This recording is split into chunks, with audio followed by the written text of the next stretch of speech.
Welcome everyone to Comics from the Multiverse, episode 503. I am Peter, and joining me as always is Matt. Hey, what is up? This is a DC Comics podcast. We get together and talk about the books we read this week. Coming up on today's show, we have Absolute Batman issue 19, Superman Unlimited issue 12, Wonder Woman 32, Nightwing 37, Batwoman issue 2, Deathstroke the Terminator issue 2, and New Titans 34. Plus, I have a Patreon book. I'll be talking about The Last God issue 1. So that is all that's coming up on today's show. Well, aside from the solicits for July, which also came out yesterday. And I've not even looked at them yet, so I will be finding stuff surprising. Well, or maybe not. Maybe there's no surprises in there. But if there's anything interesting in you, I will be... You're getting the first hot take reaction of all of it. Yep. So that's going on. Anyway, Matt, how was your week? It's been very busy. It's WrestleMania here in Vegas. I've been to way too much wrestling, so there's such a thing as too much. And I'm tired, and I'm cranky, and I work with children. So, yeah. First of all, I got that reference. Secondly, just to be clear, while it's WrestleMania weekend, Matt is not in any way attending any WWE events. No. What he means is, for those who don't follow wrestling, is that around WrestleMania weekend, lots of independent promoters put on little shows like around the city that WrestleMania is happening. It's like a festival, right? Yeah. So like the carnival comes to town, and yeah, I've hit up 6 shows over 2 days. I have 2 more today. After we're done with this, I'm trying to go meet one of my favorite Japanese wrestlers at one of my friend who's a promoter show. So yeah, it is. I'm wearing my new merch from new local champ Johnny Robbie. So again, if you guys are at all interested in independent wrestling, check her out. She's great. Also real quick, Pete. This will mean nothing to those that don't know wrestling, but you're familiar with Chris Hero, correct? I've heard the name. I don't know much about him. Yeah, okay. Anyways, he was this guy who was on the Independents. He got to WWE. They wasted him. He ended up with some weird genetic disorder. Couldn't wrestle. He made his return on Thursday night at a show I was at against one of his students, who's a Japanese wrestler lady, a Joshi, as they're called, named Senka. And I got to be there for Chris Hero's return match. So the weekend is going great. Add the perspective that I might get to meet Suzuki, and we're cooking. So, but we're not here for wrestling. We're here for comics. So No, I'm gonna do my best to stay on track, and we're gonna get through this. I don't think. Yeah, almost no one who's listening to this came here to hear wrestling talk. I'm willing to bet. Yeah, I can't even make fun of any movies you watched this week because you didn't seem to watch any. So No, because Pete, since Wednesday, it's been wrestling and nothing but. It's so much from Dynamite to Thursday, that show, to all day yesterday, today, tomorrow. I'm gonna need a week-long nap when this is all over, because I'm also getting by, which this is normal for Pete because Pete keeps odd hours. I'm getting by on like 4 hours of sleep every night. Not normal for me. My brain is fried. oh well, that should prove fun today. But typical week. Although a new video game came out on Thursday, Pragmata, which I've been playing the last couple of days. It's been pretty good. So I've been streaming that the last couple of nights, and that's been fun. But yeah, nothing particularly noteworthy to mention or bring up outside the normal stuff. So there you go. That's my catch up bit. I have nothing exciting to tell you. So Real quick, did you see the -0 teaser trailer? Yes, I did. Yes. Yes. Ooey. Yeah. Lots of teasers and trailers dropping, and some that were shown at CinemaCon but have not been released online. I did see, however, the leaked trailer for Evil Dead Burn, which was interesting. And yeah, so curious to see that. Apparently they showed a teaser for Clayface at CinemaCon. Not been released yet, but keep an eye out for that, I suppose. What we did get to see, if you wanted to watch it, was the trailer for Fockers-in-Law, which was terrible looking, frankly. Not that I'm invested in the franchise or anything. Like, the first one was fine for what it was when it came out. The sequel was pretty bad, and then I never saw the third one, so it's not like I'm invested or anything, but it was just, we're still... Like, Ben Stiller, I think, might be older in this one than Robert De Niro was in the first one. That might be where we're at in life. That is crazy to even think about that. That's where we're at. Yeah, Robert De Niro's like in his 80s now, doing whatever. It's really weird. And Ariana Grande's in it, and I guess she's an actor now, kinda. Sure, she's one of the few that I don't get it. Like, I just don't get it. she keeps getting jobs, and I don't get it. That's fine. She has her fans, I guess. Yeah. I mean, I have no ill will. She felt out of place in the trailer. I'll just say it felt like, here's the pop star who's here for her big scene debut. Well, not debut. She's been in a lot of things, but regardless, So a lot of trailers this week to know, and I'm sure I've not even mentioned some of the ones that came out because there was a bunch this week. But yeah, we'll get into things though, because we got solicits and a whole bunch of books to talk about. But we'll start off, as always, with the Kindle rankings, formerly known as the Comixology Top 10. Matt, would you care to guess what is currently number 1 on those rankings? Give me Absolute Batman. That is a yes. Yes, Absolute Batman. It's number 1. Yeah. Number 2 is Wonder Woman. Number 3 is X-Men United. Number 4 is Superman Unlimited. 5 is New Titans, which, good for that, I guess. 6 is Nightwing. 7 is Ultimate Wolverine. 8 is Venom. 9 is Inglorious X-Force. We can just pick any adjective for... Any adjective, any X title, and you have a new book. Yep, and then we got number 10 is G.I. Joe. And then just outside there, Batwoman's at number 11, Deathstroke's at number 13, Lobo's at 15. So that's where kind of those books that just started last month are all landing right now. And then that's pretty much it. End of Life's at number 18, Catwoman's at 22. So, yeah. Yeah, but regardless, relatively, I mean, 5 books in the top 10 again for DC, 4 of which are in the top 5, so very dominant in the top 10 this time round.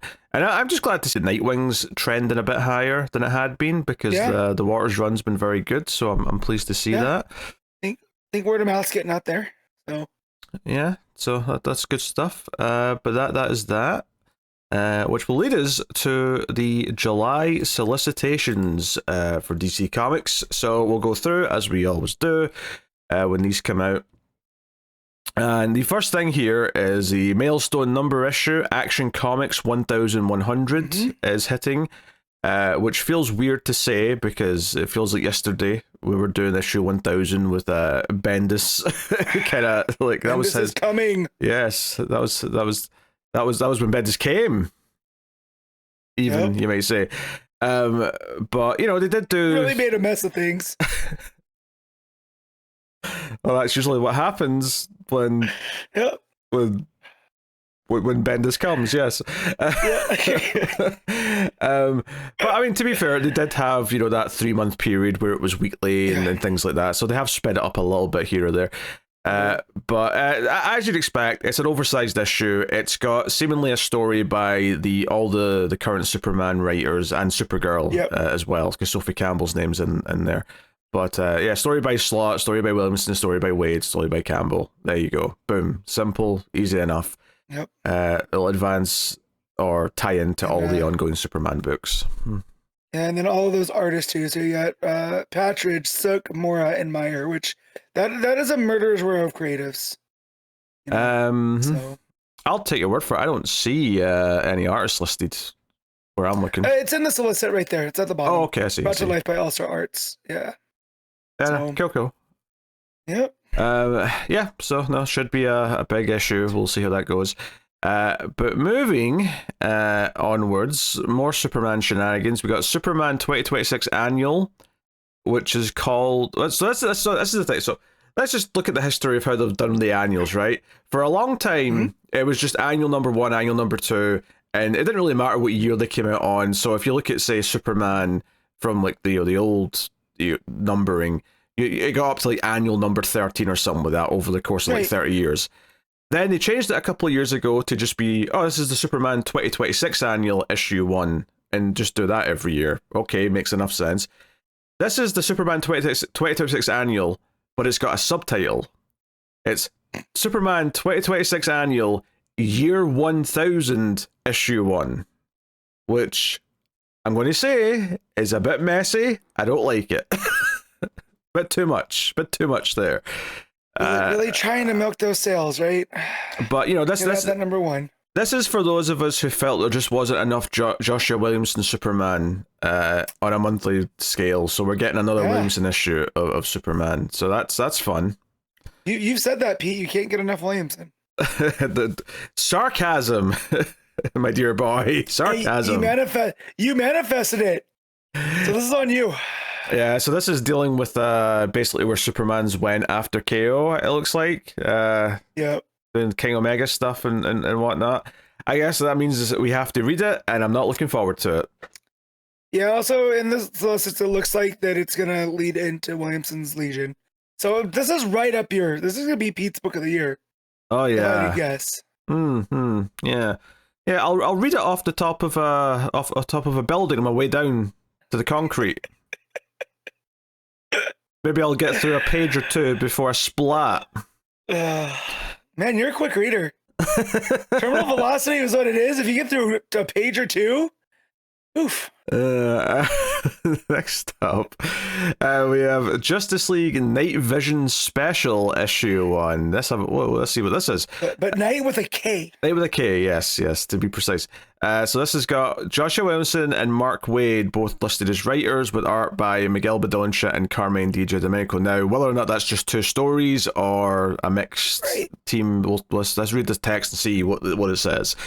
A new danger to the DCU forces a Batman and Lex Luthor team up. The Justice League has offered a number of villains amnesty, allowing them to prove they're on the side of the angels.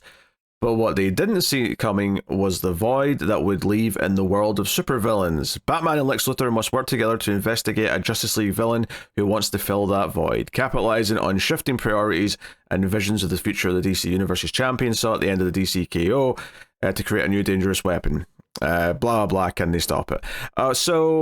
Okay, conceptually I don't hate this. I think it's interesting. If a bunch of villains are now kind of working for the Justice League, there's a power vacuum being created, and now Batman and Lex are teaming up to take on one of the villains that's trying to take over. Sounds fine. Trying to make the leap. Obviously, again, Williamson's name, because again, we just don't get enough Joshua Williamson apparently. He's there, so that's dampening my enthusiasm a little bit, but we'll see. Yeah, we'll see. But it's the tying into the ongoing story of the DCU, I suppose. So I can't complain. Well, yeah, and from Unlimited, and then also when Williamson had that quick stint on Batman, they did the Lex stuff. With Lex buying into Wayne stuff, so I'm sure he'll build on that. I was about to say, what do you mean Unlimited? But I assume you mean Justice League Unlimited. Justice League Unlimited. Yeah. Yep. All right. Cool. Yeah. Maybe there's a fun cover or two there, but it looks of it for that one as well. All right, then we seem to be on to the Absolute books next year. We get Absolute Batman issue 22, which is teasing the origin of Harley Quinn. So obviously she's been around, but we'll maybe see how she became what she is. That's neat. Art by Werther Dell'Edera, which is cool. So it'll be different. Yeah. A Werther original, you might say. Yeah, that's correct. Absolute Catwoman issue 2 next. So yeah, obviously we're looking forward to that miniseries. Then we got Absolute Superman issue 21. Superman seems to have been fighting Black Adam, and we'll see how that goes. Come the end of that arc. Then we get Absolute Wonder Woman issue 22. Oh, that's a great cover. That is all kinds of spooky. Yeah, a lot of time. Well, we got maybe a Chimera in there. Or yeah, maybe. I don't know. So it's definitely squid-like. It has a Triton. There's Cerebus in the front. It looks like. Man, Maybe it's a Hydra. I'm not sure. But yeah, it's a great cover. Yeah, okay. Then we got Absolute Flash issue 17. No cover for this one as of Cover yet. missing. Yeah. Yeah, very mysterious. Then we got Absolute Green Arrow issue 3, which is a really cool cover actually. It's like the middle of a dollar bill or whatever. Dollar. Yeah. With a spooky face in the middle of it. I don't know which villain that's supposed to be yet, but the Absolute version of something. I think it's supposed to be Absolute Green Arrow. Is it? Yeah, from what I've heard about Absolute Green Arrow is they're taking like the slasher villain route where this version of Green Arrow is going to be like an unstoppable machine. Okay. And it's going up against Black Canary. Well, yeah. Wasn't that unstoppable? Well, and maybe that's why. Maybe they learned don't end up like Ollie. So yeah, which everything I've heard seems really cool and different, and and this cover is very spooky. Then we get Absolute Green Lantern issue 16. Very Sinestro focused cover. It's playing with some of the different color spectrums on there, which is nice. Then we got From Comic to Screen, The Art of Supergirl hardcover. So they're promoting this kind of far up the list here because obviously it's related to the movie coming out. But yeah, interesting. Okay, sure. Concept art book and whatnot. Then we got Clayface Celebrity Dirt issue 1. So obviously this is because the movie's happening, but let's have a read here and see what it is. Yep. This is from writer Jude Ellison S. Doyle, and from art by Fran Galan, or maybe Galen, maybe you pronounce that. Yeah, I know there's an accent on the last A, so I think you're right the first time. Okay. Galan. Before he was Clayface, Basil Carlo was one of the hottest stars in Hollywood. As he breaks out of Arkham once again, he's ready to stage his comeback. But there's just one problem. Someone's already beat him to it, and Basil Carlo is already a massive star. But if that's true, what's next for the real Basil?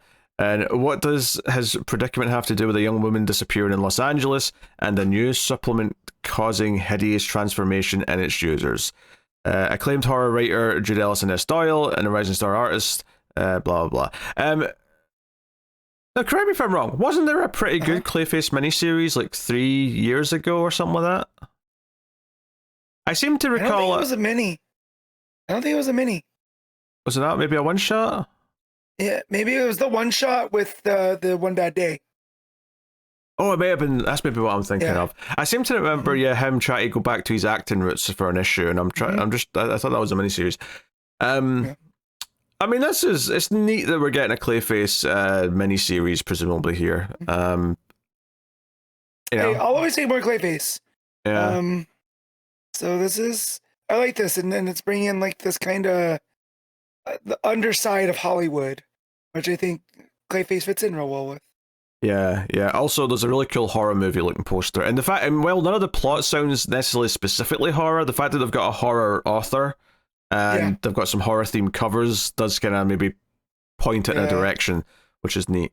That horror cover does look like the Texas Chainsaw original from back in '74. It's a little bit. It's got a similar color scheme in the white negative space. Yeah. Yeah, bit reminiscent. So yeah, cool. That's exciting. Yeah. So, and then the other one where he's holding the clapperboard, but the clapperboard has like teeth almost, just to make it look more menacing. Also, kind of fun cover. So, yeah, nice to see Clayface getting a little push then, I guess. And we got Lobo issue 5. So, yeah, that's going. That's a book. Then Batwoman issue 5 solicited there as well, and as you'd expect, we got Deathstroke the Terminator issue 5. Although notably, that looks more like Rose on the cover, which is fine by me. Always down for more Rose. And then we got Fury of Firestorm issue 4. So that's cool. And then we got Zatanna issue 4. Obviously, that's just about to start. And then Barbara Gordon Breakout issue 3. Solicited here. Looking forward to that one as well. So you're noticing that all these books that just started are all bundled together still. They're still sort of presenting them as a chunk, even though there was stuff they put above them because they're promoting other things. And then Deadman issue 2 as well is also here. So yeah, we'll see. I forgot about that one. So I was on Solicits last month. I forgot there's a Deadman book coming. Well, you weren't here for Solicits last month, so you probably don't remember them very well. Not that I remember them very well, to be fair. And then on to the rest of the books, kicking off with Batman issue 11. As you would see, the Ojo returns to Gotham City. That was that bird ninja.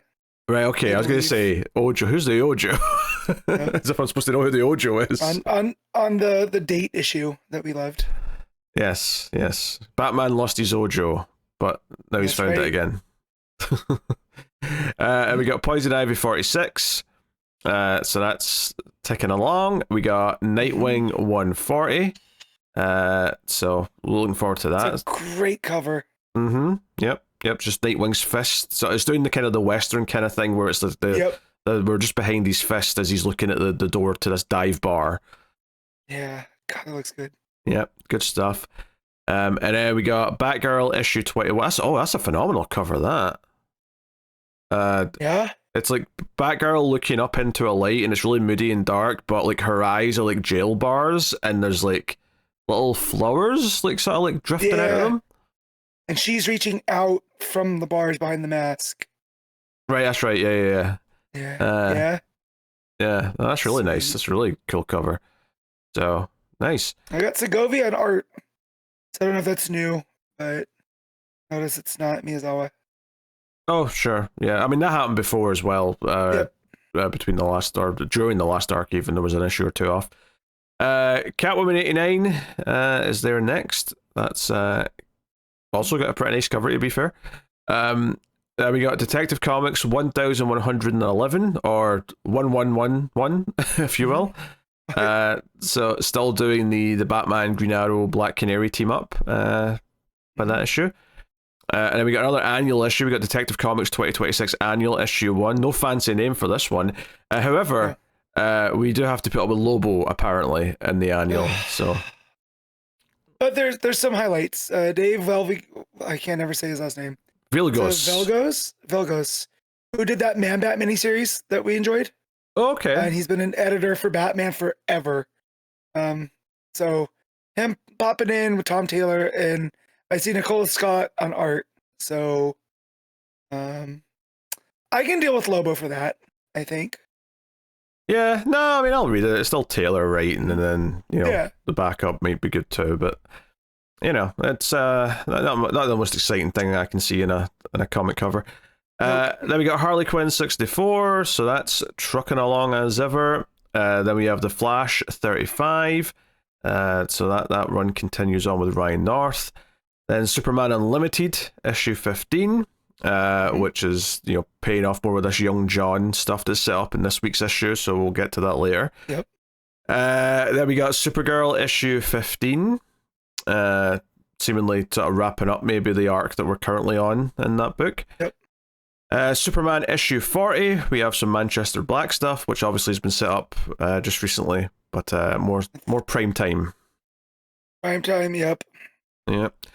Wonder Woman 35, Clayton Henry, Stephanie Williams. So this is a fill-in issue. Once again, they seem to be doing this between the arcs on this book now, which let's get a nice reset.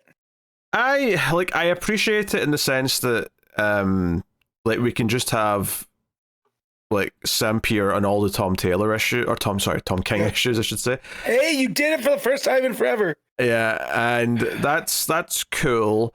However, I am going to find this issue very skippable, I bet. That is my guess. So here's my thing, is we're doing the origin, but we're doing it from Steve's point of view. Which I don't think I've ever read that story. You know what I mean? So him crashing on the island, him meeting Diana, the Amazons, all from his perspective, I think is pretty interesting. I wouldn't say that his perspective's that absurd usually, though. I mean, you still get his... No, it's not absurd, but we always get Diana, right? And it's this stranger from a strange land type stuff. Here going oh my God, there's all these beautiful women on this island. But who's this one? They nurse him back to health. And, so we'll see. Sounds like filler to me. Sounds like nothing but filler to me. Pete, I'm trying to be positive. You can be positive where it's suited. I see nothing but filler. What's that? Justice League Unlimited issue 21. There's a big alien dude on the cover of this one. Am I supposed to Yeah. that's not a Dominator. That's not a. It's something. It looks very familiar, but that's because I think there's some Dominator there. There's some Parasite. There's a little Despero. So. Oh yeah, don't tell me Mark Waid's mashing more villains together. I don't want that. It's the Wade special. No. Okay. JSA 21. Next there, that's continuing on. That's a book. Yep. Emperor Aquaman 19. Also a book. Yeah, also a book. Lots of green and red on that cover, if nothing else. So have that. New Titans issue 37. We'll be talking about the next issue of that a bit later today, but that trucks on there. And then we got Green Lantern Corps issue 18. Doing more of that, which has been a fun enough book. Green Lantern 37 up next. And yeah, honestly, I kind of like the cover of that one because Kyle looks miserable and Odyssey looks very pleased with herself. So I'm curious to see how for a hot second, I thought it was Harley. Just at quick glance, because her hair's up and the kind of the pigtails and the smile on her face, and then it clicked that it was Odyssey. But yeah. Yeah. Then we got Batman Superman World's Finest issue 53, which is the end of the arc that they're on with that one. At first I was like, why the hell is Thor there? And then I read the thing and there it's Kataris. So that's Warlord. Yes. But Mora drawn him very, very Thor-like. I mean, it says something that your mind goes to Thor before you go to the DC characters. No one really brings up Skataris or Skataris says dinosaurs and I don't care. So it's like, that's how low it is in the hierarchy of DC to me. Yeah. Do you know what? We did that vote for like the best DC characters. I'd love to do like a vote to find out the top 10 characters no one cares about, or I could just look at the bottom of the results, I suppose, of the entire list. But even then, because people are putting in 50, so those are still characters people care about, right? There's passion. Yeah. These ones are like.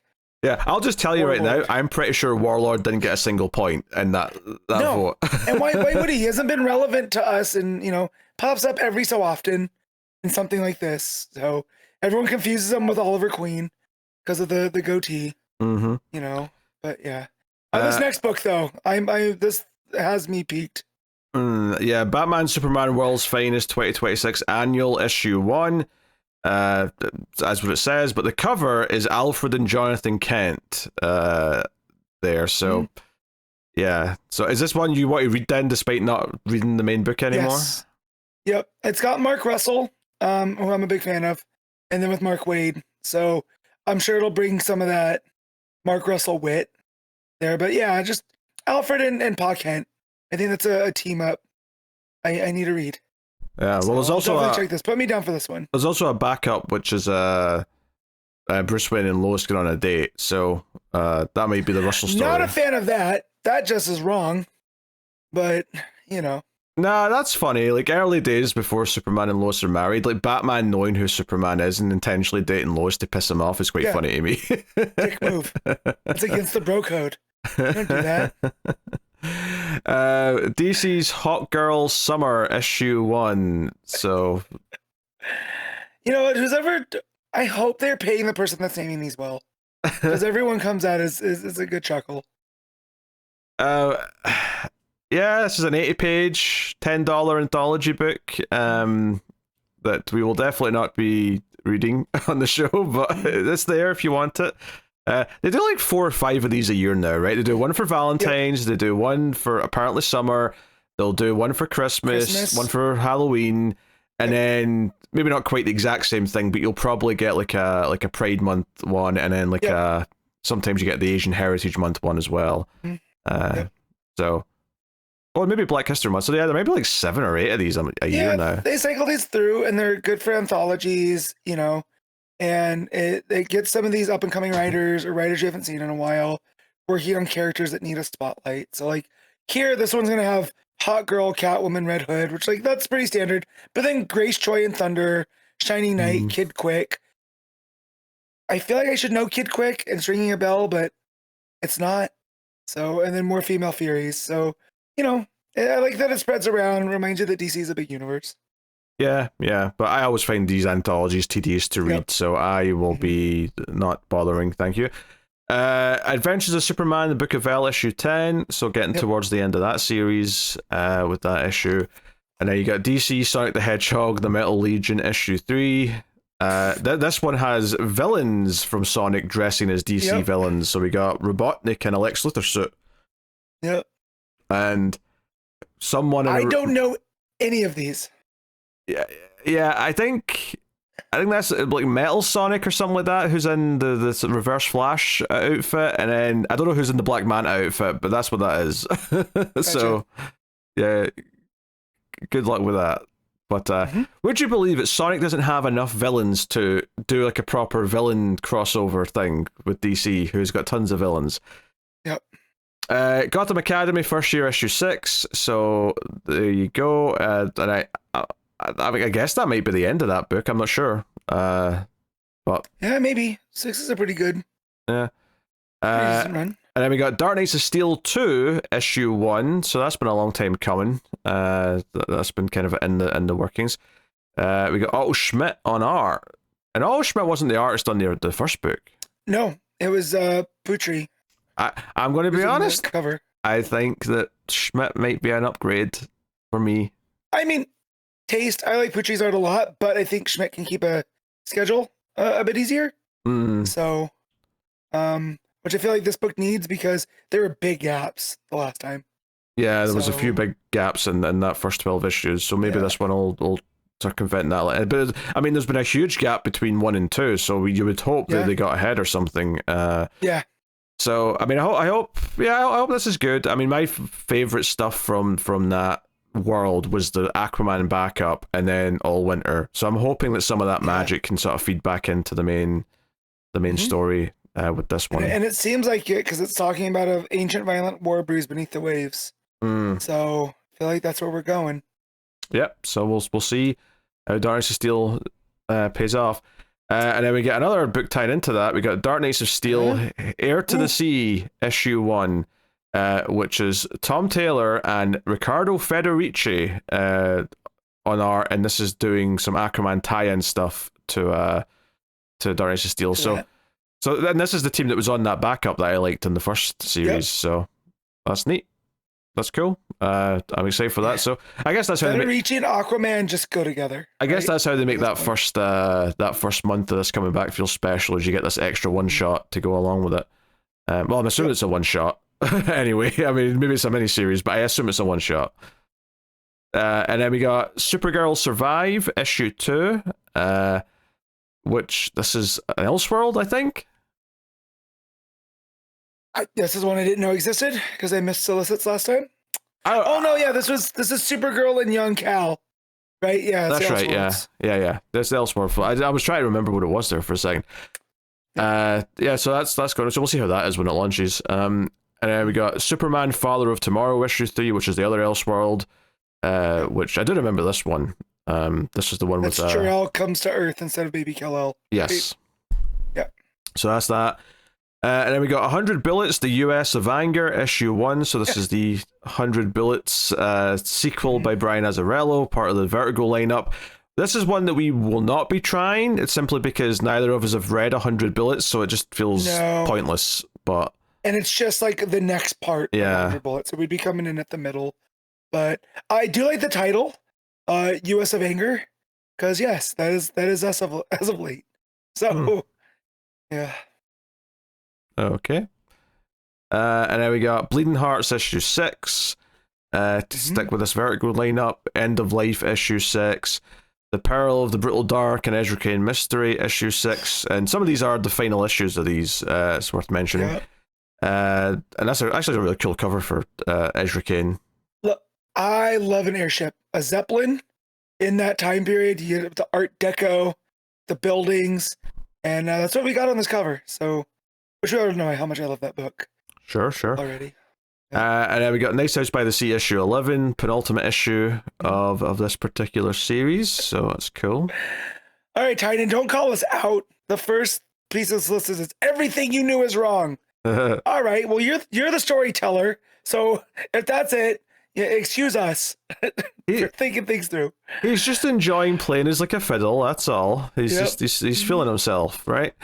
Swamp Thing, 1989 issue 4. So that continues on, and then we got some facsimile editions, which I'm just going to gloss past because no one really. If you care about facsimile editions, you know where to find them.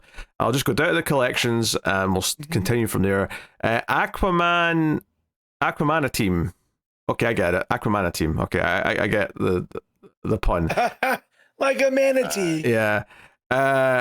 More Than a Dream, hardcover graphic novel for the kiddies. So that's a thing. Court Children of the Round Table collection. So that's coming out. We got DC Marvel, The Cosmic Kiss Caper and Other Stories. Okay. I don't know what that is. I have no idea. Oh, yes, I do. It is the Batman Deadpool by Morrison. Okay. Well, see, I didn't jump to that because the creators listed at the bottom are not Morrison and they're not, Zeb Wells or whoever else was on those books. It's everybody else. So I think it's a combination of the Superman, Spider-Man, Batman, Deadpool stuff. Just, the one-shot crossovers, yeah. Yep. Okay. Interesting. This one is what I was laughing, Pete. Go down to the next solicit. Okay. Oh, Batman Hatush hardcover. All right, I'm actually going to read some of this because I would like to know. First of all, we've not even had the final issue of part 1 of Hatush. Sorry, forgive me. No. I'm going to take a sip of my beverage and then I'm going to read this text.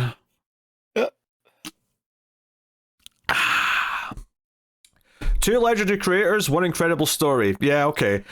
Jeff Loeb and Jim Lee return. If you say so. To the Batman saga that changed the Dark Knight forever, blah, blah. All right, obviously, it's description. Collects Batman 158 to 163. 163 still not come out. I think it's scheduled for May, I think.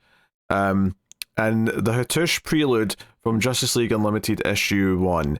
So, nowhere on this does it say Hatush Part 1. There's no indication here that there's another half of this story still to come. None. Zero. Zilch. Also, guys, if you're a person that's going to buy this, we do have a Patreon. So if you just want to kick that towards the Patreon, that'd be real cool. Because if you're buying a Hatush hardcover, you might have a problem. You're suggesting they just spend that money on us instead, is what you're saying. Okay. Because I was going to say, we're going to read the last issue anyway. We've read all the issues for the car crash quality. No, but I'm just saying, if you're going to buy this, just put that money towards our Patreon. I don't disagree with you, frankly. Yeah. But hey, will that other half of Hatush ever even happen? At this point, I don't know. Like, it's... Pete, don't tempt fate, because that's how you ended up with more Josh Williamson. So, I did not tempt fate. I made jokes when they were already solicited, okay? There was no temptation of fates. Yeah, but, his name has come up so many times. I realized just how much Josh Williamson we're getting, and I feel like the universe went, okay, y'all asked. There was no temptation of fate. There was a slight fondling of fate. Okay. What else is next? You're just picturing me fondling fate. That's what you're fondling. Or picturing, not fondling. You're fondling. I'm not fondling nothing. Who fondles the fondler? Yeah. It might be fate. It might be reciprocal. Yes.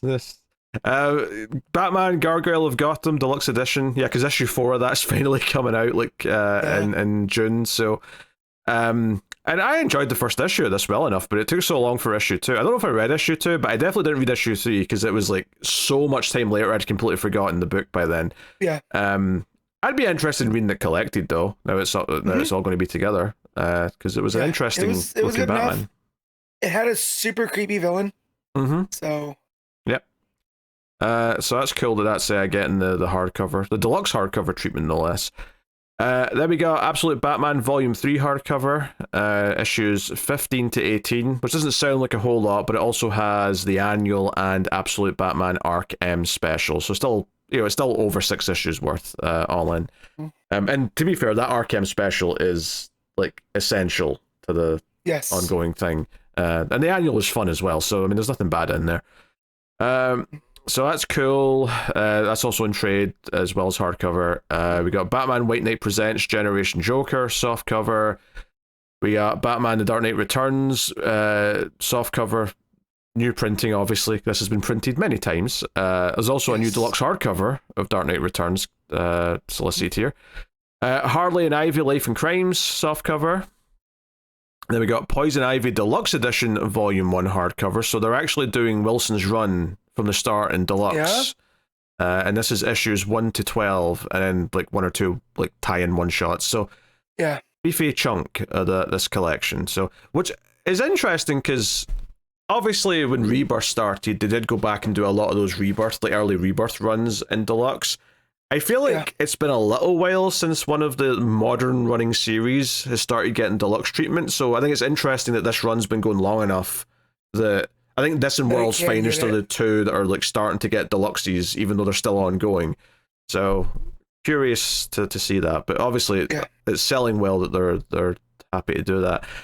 Then we got Supergirl Volume 2 softcover, Hometown Horrors, which is issues 7 to 10, and the Summer of Supergirl special, which is a really weird collection because this is exactly the stuff I didn't read. this is the 4 issues of the main book I didn't read, and then that special within the anthology that I didn't want to read either, and then the stuff that I've started enjoying again was issue 11 onwards. It's just really funny that this collection exists purely to be the stuff that I think you can skip. But hey, that's okay.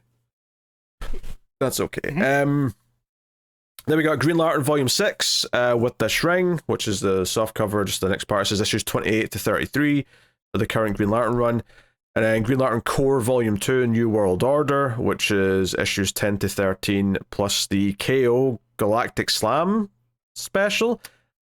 That's a weird collection then, because you're getting 4 issues and then a event tie-in, which I don't think was that important. No. Kind of tedious, to be honest. We got Green Lantern Corps Recharge, new printing. So this was the miniseries that kicked off the original Green Lantern Corps series in the mid-2000s. Then we got DC's Finest, The Demon Lives Again, soft cover, which collects a big chunk Batman and Detective. This is Denny O'Neil doing Ra's al Ghul stories. So, yep, cool. And then we got DC's Finest Events, Crisis on Infinite Earths Part 2 softcover, so the back half of Crisis, including some of the tie-ins, which is why it's... Because this is like a 570-page book, and it's only the half of the event. It's because it's got all the tie-ins in it. So this is... Yeah. These Finest Parts 1 and 2 are basically the Crisis... Is there an omnibus, actually, that I'm thinking about? I don't know if there is, but it's... I don't know. It's like an omnibus split in 2 that has all the tie-ins in it. So yeah, that's interesting. And then we got DC Finest Harley Quinn, The Ballad of Harley Quinn, which is Judd Winnick, Carl Kessel, Paul D. Story of the writing team here. Harley Quinn 9025. Our world's at war, so this was late 90s. Late 90s, okay, interesting. I like that they're reprinting all these weird eras, actually. I like it in principle. Batman and Son Compact Edition, so yeah, Grant Morrison story in compact form. Same with Compact, we got Fables No More Happily Ever After, which is, I think, the first story of Fables. Yep. Yeah, I must say, issues collects 1 through 10. That's the thing. That's the thing that I don't like about these compact editions and even the Finest, is that they tend to kind of not want to number them. Like, they want to like try and make them present as if, hey, you can just read any of these, and it's like, some of them you can, but some of them... Fables is very serialized, so yeah, they maybe should put a 1 on there somewhere. Absolute Why the Last Man Volume 1 reprinting, so cool. That's the first 20 issues of this, but so that'll be 3 Absolute volumes then for the whole thing. Leave Extraordinary Gentleman, the Absolute Edition Volume 2, new printing, so that's the Alan Moore series. Then we got Batman City of Madness softcover, so that was a good little miniseries actually. Yes, it was. I guess it got a hardcover much earlier, because this is a very late softcover. Same with that's Batman. The Christian word. Yeah, same with Batman Killing Time, which is getting a softcover here. And then we got 100 Bullets, book 5, softcover, new printing. So that's, I think that's the end of the original run of 100 Bullets, unless I'm mistaken. Yep, 81 through 100. And then we got Absolute Power Omnibus hardcover. So you got Absolute Power 1 to 4. You've got the Amanda Waller miniseries. You've got the Task Force 7 1 to 7, and then just some issues here or there from the ongoing books at the time. Yeah. I mean, I thought Absolute Power was an okay little mini event. It kind of wrapped up a bit rushed, I felt. Yeah, for sure. An omnibus, though. With all the tie-ins. Don't know if I recommend most of the tie-ins, to be honest. Maybe you're better off with just the main event, but... Yeah, I'm looking at a lot of them, and I forgot about the Task Force 7. Yeah. So... Yeah, I think we read like 1 or 2 of those and then stopped because they weren't very good. Batman Detective Comics by Ram V Omnibus. So this is the full run, seemingly. Detective 1062 to 1089, plus a couple of one-shots that went along with it. That's cool. That's a complete story. It was a really good run. That'll look great as a big omnibus on the shelf, no doubt. Sergeant Rock by Joe Kubert, deluxe edition hardcover. So that's there. Nice. Swamp Thing by Rick Veitch, book 3, Time Once Upon. Obviously, this is kind of relevant because we're doing that series of the unprinted story and whatnot. But yep, so they're doing more and more of this. So that's cool. In fact, that Swamp Thing issue, the first one that's coming out is like 89, right? Like of the unprinted series. I think so. Or are they calling it Swamp Thing 89? Yeah, it's Swamp Thing 89 issue 1. Yeah, that's what I'm thinking. I think I'm mixing it up with that. Because I was going to say this goes up to 87, and I'm like, wait, is this? Why did they drop 88? Yeah. Yeah, that makes sense. So yeah, there may be more of this even then. I don't know what numbers that run goes to. Red Robin Tim Drake Compendium softcover. Sure. But wait, actually, Red Robin at one time. Yeah, well, yeah. When was Tim Drake Red Robin? Was that New 52 time? Because it was post the Return of Bruce Wayne. Okay. So Battle for the Cowl, right? So Dick becomes Batman. Jason's full on Red. And Damian's Robin. Tim Drake was always Red Robin. Sorry, for some reason in my head I was like thinking that he was usually Red Hood and I was like, when was he Red Robin? Yeah, but I'm just my brain's frying him with obviously he was always Red Hood. That was his entire thing in that era. That's fine. Yep, and that's fine. Tim became Red Robin for a hot second. Where Cowl from I'm just what like. Drake has just overtaken his entire persona for me, and I cannot remember a time when he had other things. That's all I can say. Superman the Silver Age Omnibus Volume 2. Cool to see more of this stuff being collected. This one has Superman 266 to 288, and that's Action 266 to 288, and then Superman 138 to 153. So kind of cool that you can get all the Bronze Age omnibuses of like which there's like 6 or 7 or something like that, and then you can just immediately go into the Silver Age after that and have like a complete run of those Superman and Action Comics issues, and hopefully they keep going and do the Bronze Age and do everything else. Black Canary Ignite softcover, new printing. This is one of the young adult graphic novels, and then we got DC Universe by Keith Giffen hardcover. Which. Oh, I guess it's never been a hardcover. I was going to say it's a new printing, but I guess it's new that it's a hardcover. And then we got the Unwritten Compendium 2 softcover, which is another Bill Willingham thing with Mike Carey. And then to wrap things up, we have Wonder Woman the Rebirth Omnibus by Greg Rucka, which is a cool omnibus actually. So that'll be 1 to 25, and then the one-shots and annuals that went along with it. So that's pretty cool. And whatever. It also includes a story from 750, so it's like basically anything he did later that could be thrown in there as an extra is also bundled in. So that's cool. That's a good omnibus idea. So there you go. That is the solicits for July. Some pretty cool omnibuses and stuff in the collected sections, actually. Not a whole bunch of stuff that's surprising. A couple of like annuals and like one shots, and I guess the Clayface mini and Dark Knight Steel 2 are the only things that kind of stick out as the big new stuff. but that's okay. We can't have like 5 new books every month. It would be too many books. Too many books. Unless they're all getting cancelled constantly, in which case that'd be a different story. But that's also known as the Marvel method. That's true. So many of their books get to issue 5 or 6, and then that's it. They're done. Yep. Here's new books. Instead of just calling them a mini, they make them sound like an ongoing. Think we're not onto them. Yep. Well, I'm not onto them because I'm not even paying attention anymore. I'm just ignoring them. Yep. That's how that works. So there you go. That is the solicits for July, and that wraps up that. So we can get on to the books. Starting off with Absolute Batman issue 19. Scott Snyder writing with Nick Dragotta on the art. So, we kind of teased the image of the cover with the Absolute Robins was kind of doing the rounds, so you might have seen that anyway. What's funny is this issue doesn't actually reveal what they're going to look like. It reveals who they are. It reveals that they're going to have suits of some kind. Because of a future cover, I already know what the suits look like, but you don't actually see them in this issue. Yeah. So, just worth mentioning that. It also brings in Absolute Deathstroke into the mix, because he's the one running the team of Robins.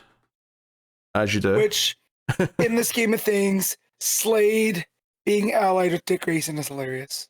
Oh, yes. To show how different this universe is. Yep, and this idea that they've all pledged loyalty and all that, and it's all been funded by Jack Grimm, so it's all feeding into that.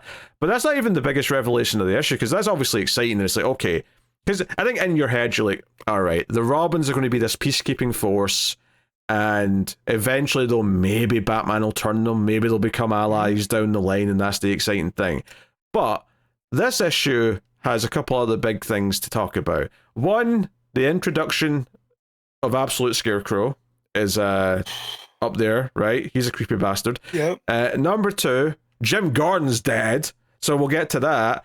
And Batman pushed him, is what they would want you to believe. Well, that's what he stepped off a roof. Batman tried to grab him, and he fell and splatted to his death.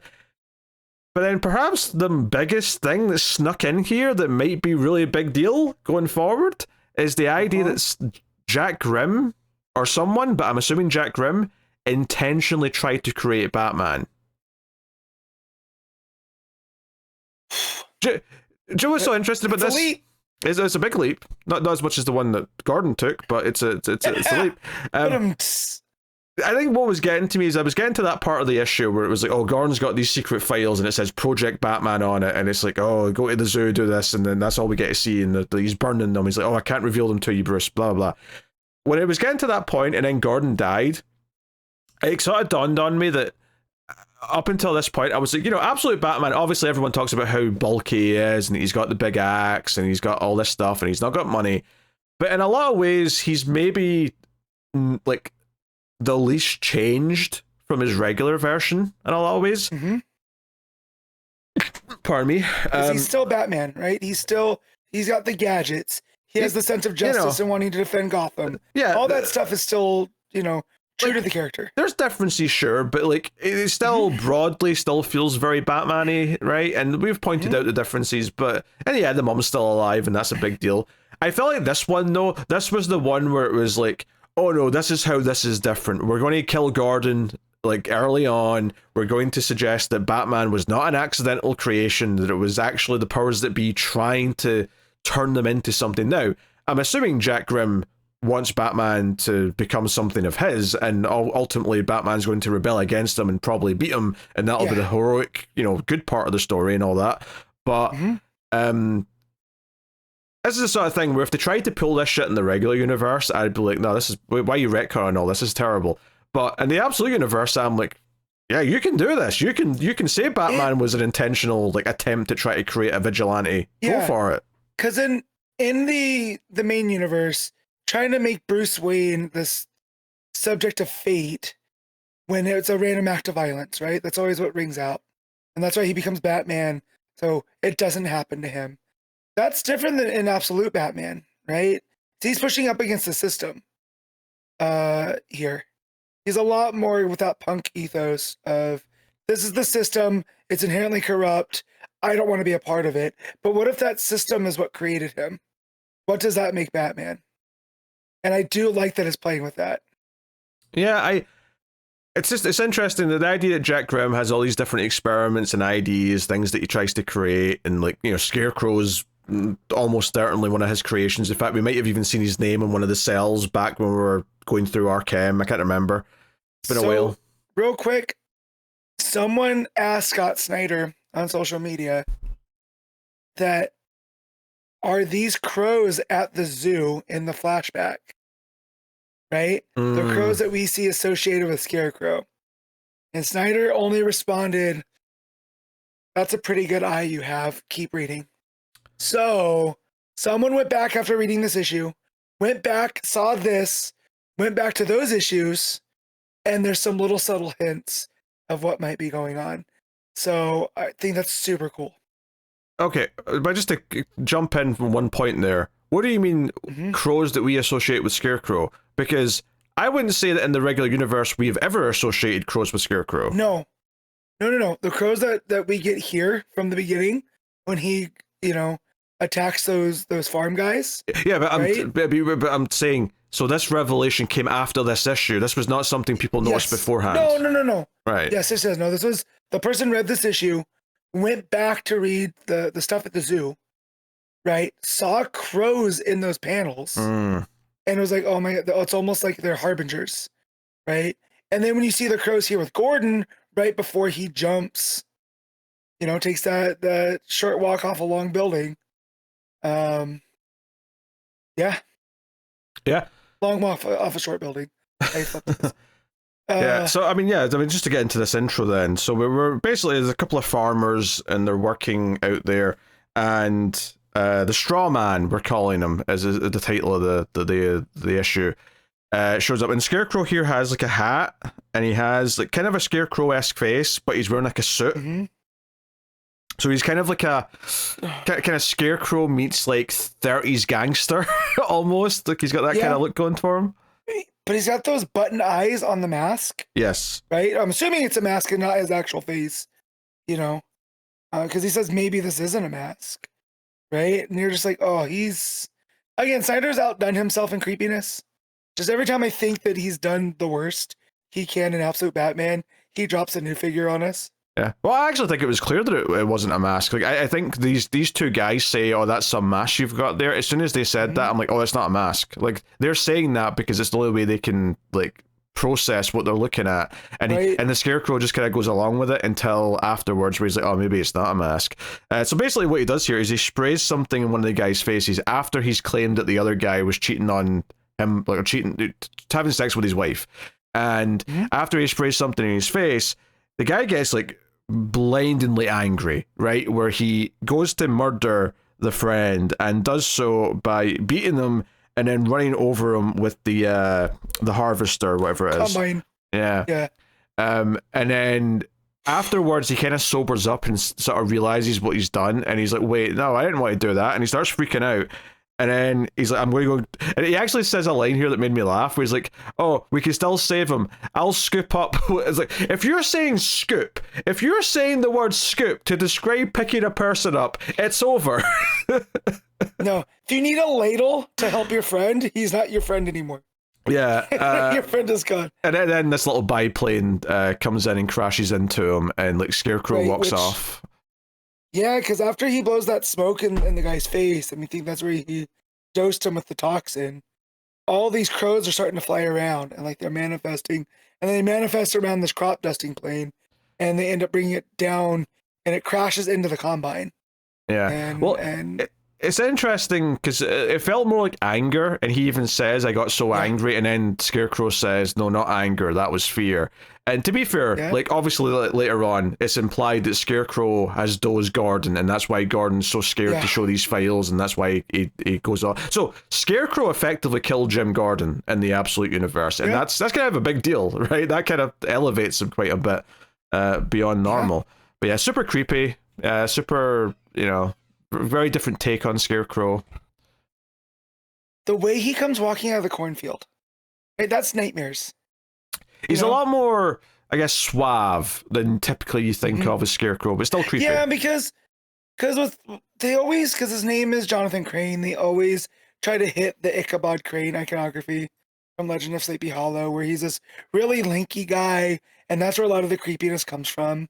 But here, there's just more of an unsettlingness, you know, with his face. There's like an uncanny valley ness to him, right? Where he's like, yeah, he said he looks like a 30s gangster, but it's just off. He's not wearing shoes. That's right. He's not wearing shoes. Barefoot man in a suit and a hat comes walking out of a cornfield out of nowhere. And yeah, it's just, again, it's nightmare stuff. Very, very creepy. So then we also see some action where Batman's like speeding through the streets from the cops, and he's basically got like a 4-wheeled version of the Bat Pod from the Dark Knight movies, where it can like turn around on the wheels and do like sort of moves where it's flipping over itself, kind of like I don't know, like a big go-kart effectively, where it's sort of shifting around and stuff. So we get the Bat Gyroscope. You got Harley, who's with Alfred, and she's like trying to name. In fact, they're both trying to name what this vehicle is, and they're like, "Oh, it's the Bat this, the Bat that," and Batman's like, "No, hardest no ever." And then she ends up saying the Bat Nasty, which he hates, but then all of her Harley like hoodie folk who show up to help him hide it all start calling it the Bat Nasty and just pisses him off. So, you know, despite all the creepiness of this issue, there was some humor kind of thrown in here in the middle, which was kind of fun. And Matt is still muted and he's trying to speak, so he feels very silly with himself right now. There we go. Okay. I was hitting the wrong buttons. I like the Red Hood gang coming in and disassembling this like a NASCAR team. Like a pit crew. A pit crew, that's what I was thinking. Yeah. And then they're just gone, and then he does that thing you see in movies where they just throw on a coat and he comes down and he's pushing the shopping cart, and yeah, everything was very well paced throughout the scene. Yeah, he just sneaks into an alleyway and then like the cops just never are able to find him because they hide everything. So and then Wayland kind of comes out of the shadows and we get another flashback, kind of continuing those flashbacks from before when he was in the fight and Wayne took Falcone's money. Wayne's now in prison, getting beat up, although he's beating up a lot of Falcone's men as well. And this is all kind of stuff where, and it's this idea that they were a team and that he was like, hey, Wayland, don't sell your gym to get bail money for me. Like, we're in this together. And it contrasts with the present day stuff because Wayland's like saying, okay, what's our plan? But the whole thing with Batman right now here is that he is like giving up his personal life. He, like, that was the whole story of last issue, is that he is throwing in the towel of trying to be Bruce Wayne, and he's not even like pretending to keep any of those connections anymore. He's like, hey, I'm happy you're okay, but you shouldn't be involved in this. This is just a me thing. And he just walks away. Yeah, and there's a tragedy there that like he's having to choose this loneliness, right? Because he's had this group of people. They were his friends, you know, forever. And in that flashback, they talk about how every time they raise enough money, so you're thinking it's got to be Nigma and Dent and Ozzy and them, and every time they get money together, they just raise the bell because Falcone has the judges, right? And it's like this thing, but they're trying, they're a family. And so to juxtapose that with Bruce, like seeing him in this new form, right? Like he drops it. He's not the big gator man. He's kind of what we see him in the normal universe as, like this he's guy. He's more of a human shape, right? He's got he's green, he's got scales, but he's more humanoid. Mm-hmm. And he just looks at him and is like, no, I gotta go. Like they hug, but then Bruce has to turn and walk away. And there's this panel of the hand reaching out of the darkness from Greck. He's like, don't do this. And it's just, it's heartbreaking. Yeah, he's just asking for help. Because for a while it was like he was refusing help, and now he's asking for it, and Bruce is walking away. So there's a whole sadness to it. But then, you know, like they get a call. Harley set up like a sort of like app or something for people to like contact Batman. So Gordon calls him, and they actually, this is the thing about them killing off Gordon in this issue, is they actually tease that, oh, this might become a thing where Batman comes to see Gordon. They're on a rooftop. It's like a classic Gordon Batman scene. And the thing that Harley set up, she is like, it's like the bat signal, right? They can put in where they need help, and Batman can go and. Oh, it's not like the bat signal. She just calls it the bat signal. She does it. Okay. Yeah. So yeah, and they're like, oh, this is traditional. this is what we expect with the Gordon, and then he knows that it's Bruce, right? Yep. Because of the revelation last time. So we're like, okay, so this is how it's changing. And then Snyder goes, "Oh, you think you know what's up? Watch this." Yeah, I mean, they tease it because Batman says you sounded scared on the phone, and then he's like, "Yeah, I've got these files, and but maybe I shouldn't give them to you." And he sort of, double backs on it, and we see it says Project Batman, and then we hear the cawing. We start getting the little panels and the red backgrounds of the crows, and you realize, oh, something's up here. So the files are on fire, but it also sets fire to Gordon's arm, and he puts it out. But Batman picks up one page, and we get just like the little zoomed in bit where it says the word zoo, as if like, oh no, they planned that at the zoo where his dad died. That's all it's teasing. And then he's distracted because Gordon goes off the edge, and we get this great full page of the hook at the end of the cape catching on to Gordon's coat. But then next page you look down and he's just fallen out of his coat. And he's dead in the ground. And just to confirm it, they actually do like a news report like a page or two later where it's like, hey, Jim Gordon has died, so on and so on. And it's like, oh shit, we're really shaking things up now. Because I thought, because this is the thing, when Gordon called him and he was like, oh, I'm scared to show you this, before they actually teased the Project Batman thing, I was like, oh, he's been looking into Martha because he's been wondering where she is, and he's found out something about the Court of Owls. No. Mm-hmm. It went a completely different direction from that. Swerved us. Also, you said they confirmed with the news stuff later, but yeah, on the panel where we see he's out of the code, there are splat lines. There is, yes, underneath them. You know what I mean? So, but yeah, that was a shock. I actually gasped. Yeah, I was like, oh my god, we just killed Gordon. For a minute though, I was, because when it first did that, I was like, oh, maybe is this like the debut of Clayface or something? Like, is this not really Gordon? Or I was trying to like think about how they get out of it. They have teased Clayface. He was an Arkham. They had that big mound of stuff. So yeah.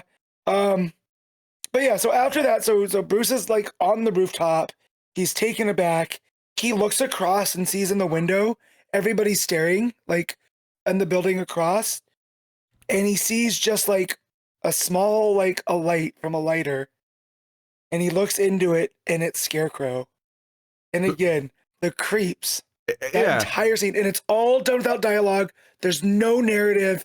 It is just like the pencils, the art doing the story. Yeah, but my favorite, top notch. Favorite part of this though, Matt, is that when he sees Scarecrow, he's able to spot him. Mm-hmm. The last panel of that page is Scarecrow looking scared. His mouth opens and he looks kind of terrified. This idea that he wasn't supposed to be seen, and he's kind of shocked that Batman like caught on to him. Yeah. So I really like that moment of this idea of like, oh, Batman might be able to fight fear with fear kind of thing. So yeah.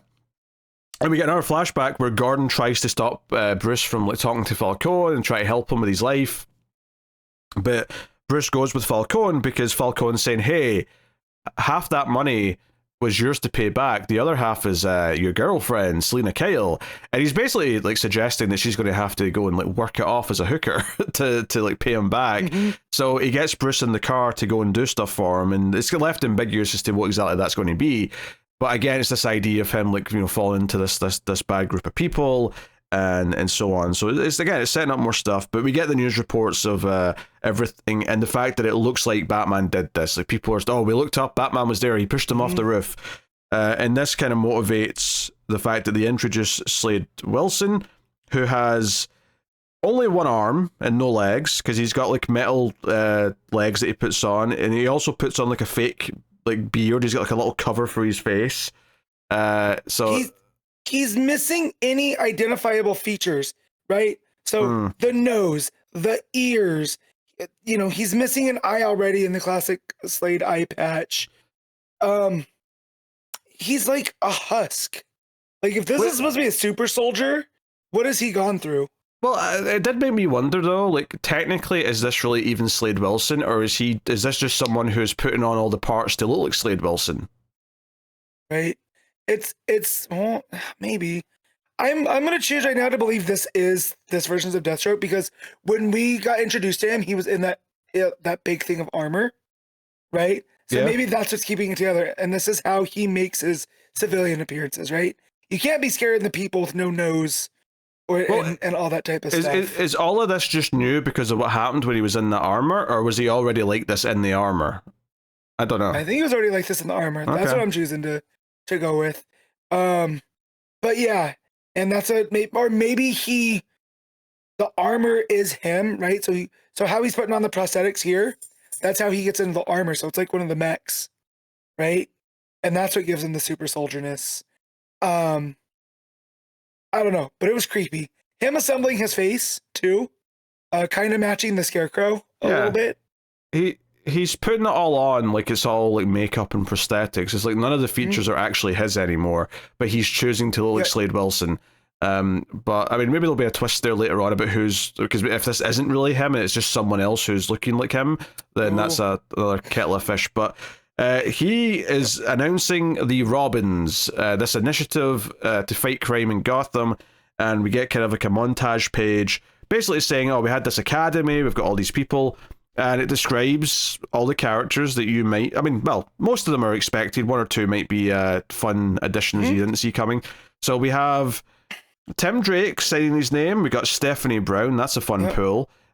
We have Jason Todd, we got Duke Thomas, and then they leave the leader to last, who is Dick Grayson, who have been teasing Dick for a little bit as the ambulance paramedic. But so it's like, hey, this is the team, and they almost look like a team of astronauts getting ready to go to their ship, as they're all in the red and green jumpsuits, they're all in the Robin colors, and then it's like, no, here's your suits, and then we don't get to see them here. It just ends with Slade saying, you know, this is the future, they're going to protect us, blah blah blah. So maybe a little bit weak as a cliffhanger. Maybe a splash page of those suits might have done you the world of good. To be honest, though, see if they hadn't done this Robin stuff this issue and just ended on the bombshell of Gordon dying, that would have also worked well as an ending. So, yeah, I don't know. But I do like the restraint here of not showing the suits because we see their reaction to them. Yes. Right? Because he goes, those jumpsuits aren't, those aren't your suits, Captain Grayson. These are. And you just have let me ask you then. I say Tim, it's not Tim. Would it be better if just take out that bottom panel of Slade making more of a speech and just have a big panel of their reactions instead, and have that be the cliffhanger? Like have that take up, have that be the bottom half, right? Yeah. Just their reaction. Yeah. Because then you have Jason going, "Whoa," right? And also has a slight Power Rangers feel to it as well. Sure, yeah, I can see that. Or Voltron, or whatever. So this is me pulling my knowledge of seeing the cover for later, but they all have their own color, right? So Dick's going to have a blue color scheme, Jason's going to have a red, Steph's got a purple, Tim's Duke's is yellow. Duke's is yellow, Tim's is green, I think. So they all have, it's like, oh yeah, it's very Power Rangers-esque. And to be fair though, they're all associated with those colors in some form, right? They all have it. I mean, I guess like Tim being green almost feels like the only one that's like, well, green's part of the Robin color set and he doesn't have his own color. I mean, you could say red because of Red Robin, but red too, like Jason's got red. Like he's definitely the red one. Makes more sense. Yeah. And we also find out that most of them are wards of the state, right? So it's like Jack Grimm picking up these kids. He's the one who's been adopting children and enlisted them in a war and crime for his own nefarious purposes. And then when that gets into the thing that I noticed that Snyder likes to tell with Joker and Batman is how they both need each other, right? And even in the Absolute Universe, their version of Joker has done all of this stuff. And if he is responsible for creating Batman and stuff, it's that constant push and pull of Batman and Joker, like this thing that's just meant to go on forever. And now in this case, he's subsumed the Batman stuff, and now Batman's on that kind of Joker side, where he's kind of the lone wolf that's operating in this type of stuff with Harley Quinn. Right? That's a good point there. So I love that. And do I hope that the Robins do see the light and rebel against Grimm? I mean, yeah, because that's what I would want. Do I think it's going to happen? Probably not, because it's the Absolute Universe. And they need to be different. I could see it still going that way though, where they do eventually. I mean, I can see them all dying as they give their life to like stop him or something. Because again, it's dark. It's dark. It's the absolute universe. We can do whatever we want. But part of me, like, you know, every so often we talk about, oh, I look forward to this character meeting this absolute version of the character and so on. I do kind of like the idea of seeing all these Robins like see the regular versions of these characters and see that, oh wait, no, we're all like a family. We're all tied to Batman. He's the one that trained us all and took us in and so on. Like, you do start to wonder about their reactions to such a thing as soon as you start. That's how I know this is a good idea, because I immediately started thinking about that. Yep. But yeah, a lot of fun stuff. And then just, they also, I feel like, have the same kind of vibe as the Crime Alley kids from the Absolute, right? Like, this version of Tim was giving me like Riddler kind of vibes because of the glasses and the computers, you know, and just it feels like there's parallels here, and we just kind of escape them. So I get what you say. So Brucey's little group of like friends. Okay, I can see the parallels. You said that weird, like the Absolute. What do you mean the Absolute? I was like, we're already talking about the Absolute. Batman. Yeah. So like Ozzy and them, like, one of them might have a connection because we know that Grayson was working at the hospital, right? Because he was like an ambulance guy helping people out. So you got to figure they all come from different aspects and whatnot. So, but no, very exciting. And again, that last panel of them going whoa, and it showed some great restraint. But them working the Robin costume into those jumpsuits, I thought was a nice touch as well. Yeah, those. This is a very packed issue. Like, you know, like when we were starting it off and I was just kind of listing the big bullet points of like what we want to talk about. It was like, oh, like the absolute Scarecrow being a creepy bastard was almost like an afterthought by the time we said, oh, the Robins are introduced, Gordon's dead, and also Batman might be intentionally created by the Joker. Like, like those all end up being more important than Absolute Scarecrow, but Absolute Scarecrow was no slouch. So it's kind of like, shit, this issue had like tons of stuff in it. So, yeah, hard to complain, especially when the IDs are kind of fun and good, and you're kind of, it makes you wonder about where it's going with some of this stuff, and this idea that, okay, Batman has to reckon with the fact that someone wanted him to go down this path, and therefore, how does he take ownership of it? So it's not just what, you know, Jack Grimm or whoever wanted at the time. And I do feel like Snyder, reading enough of his Batman, I feel like it's going to come down to choices, right? Because Grimm can do all this stuff, but he couldn't make Bruce make the choices that he made, right? Because I feel that ties back to the Bane story arc, where Bruce kept fighting through all of the stuff that would have turned him into the next Bane, right?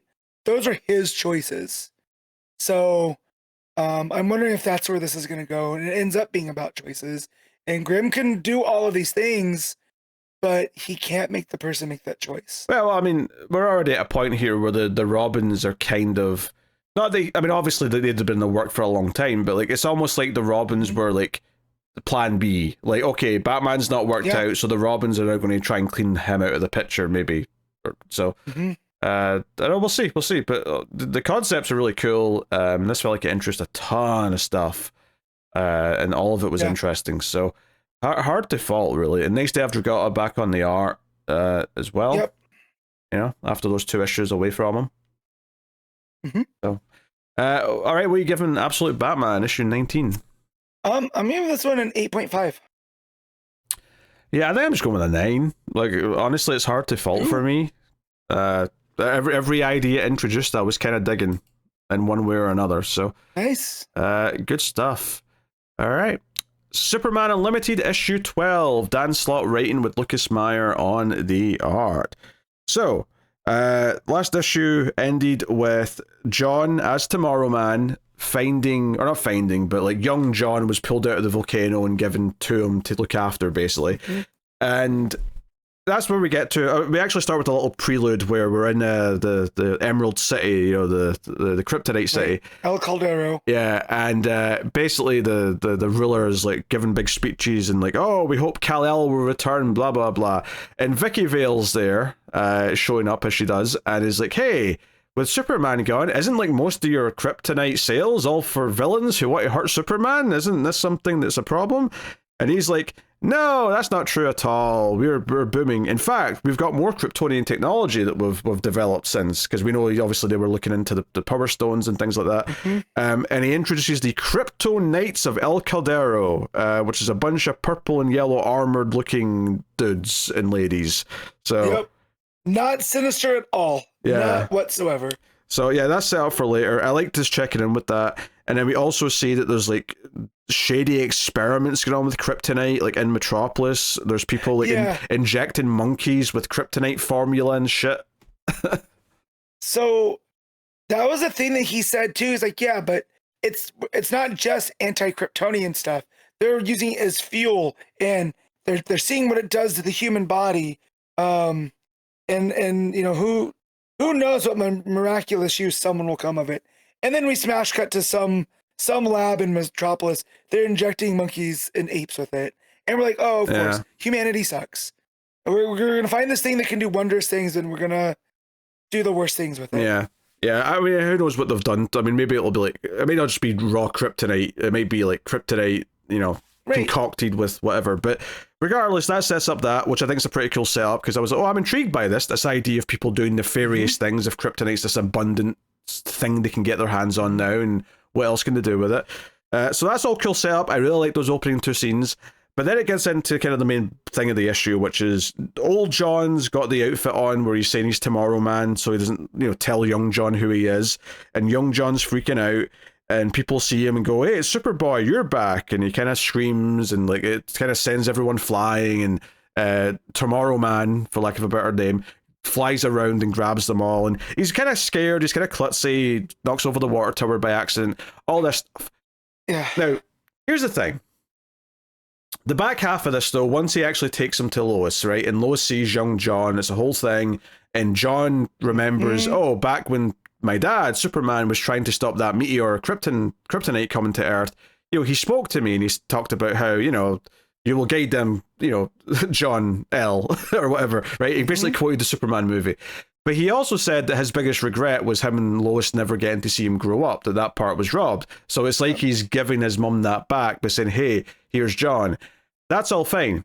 And I also love that Batman and Damian happen to be there, because they're giving Lois an update on their search for Superman, which is good, because it means we get to see Damian see young John and react to that, and that's kind of cool.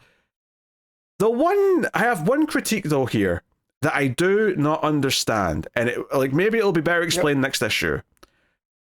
I get why he's lying to himself. I get why he's lying to young John, but I cannot for the life of me figure out why he doesn't say to Lois, hey, can we go in the other room for a second? Mom, it's me. It's me, like, you know, from present day. Don't worry about it. It's me. Why?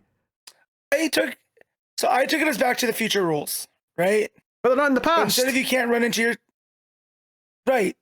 Let me get there. Okay. But so, because of that, he wants to give Lois that chance. And if he shows that this is him dropping off a young version of him, right? Don't you think Lois is going to have all these questions? I should have all those questions anyway. What the hell? Yeah.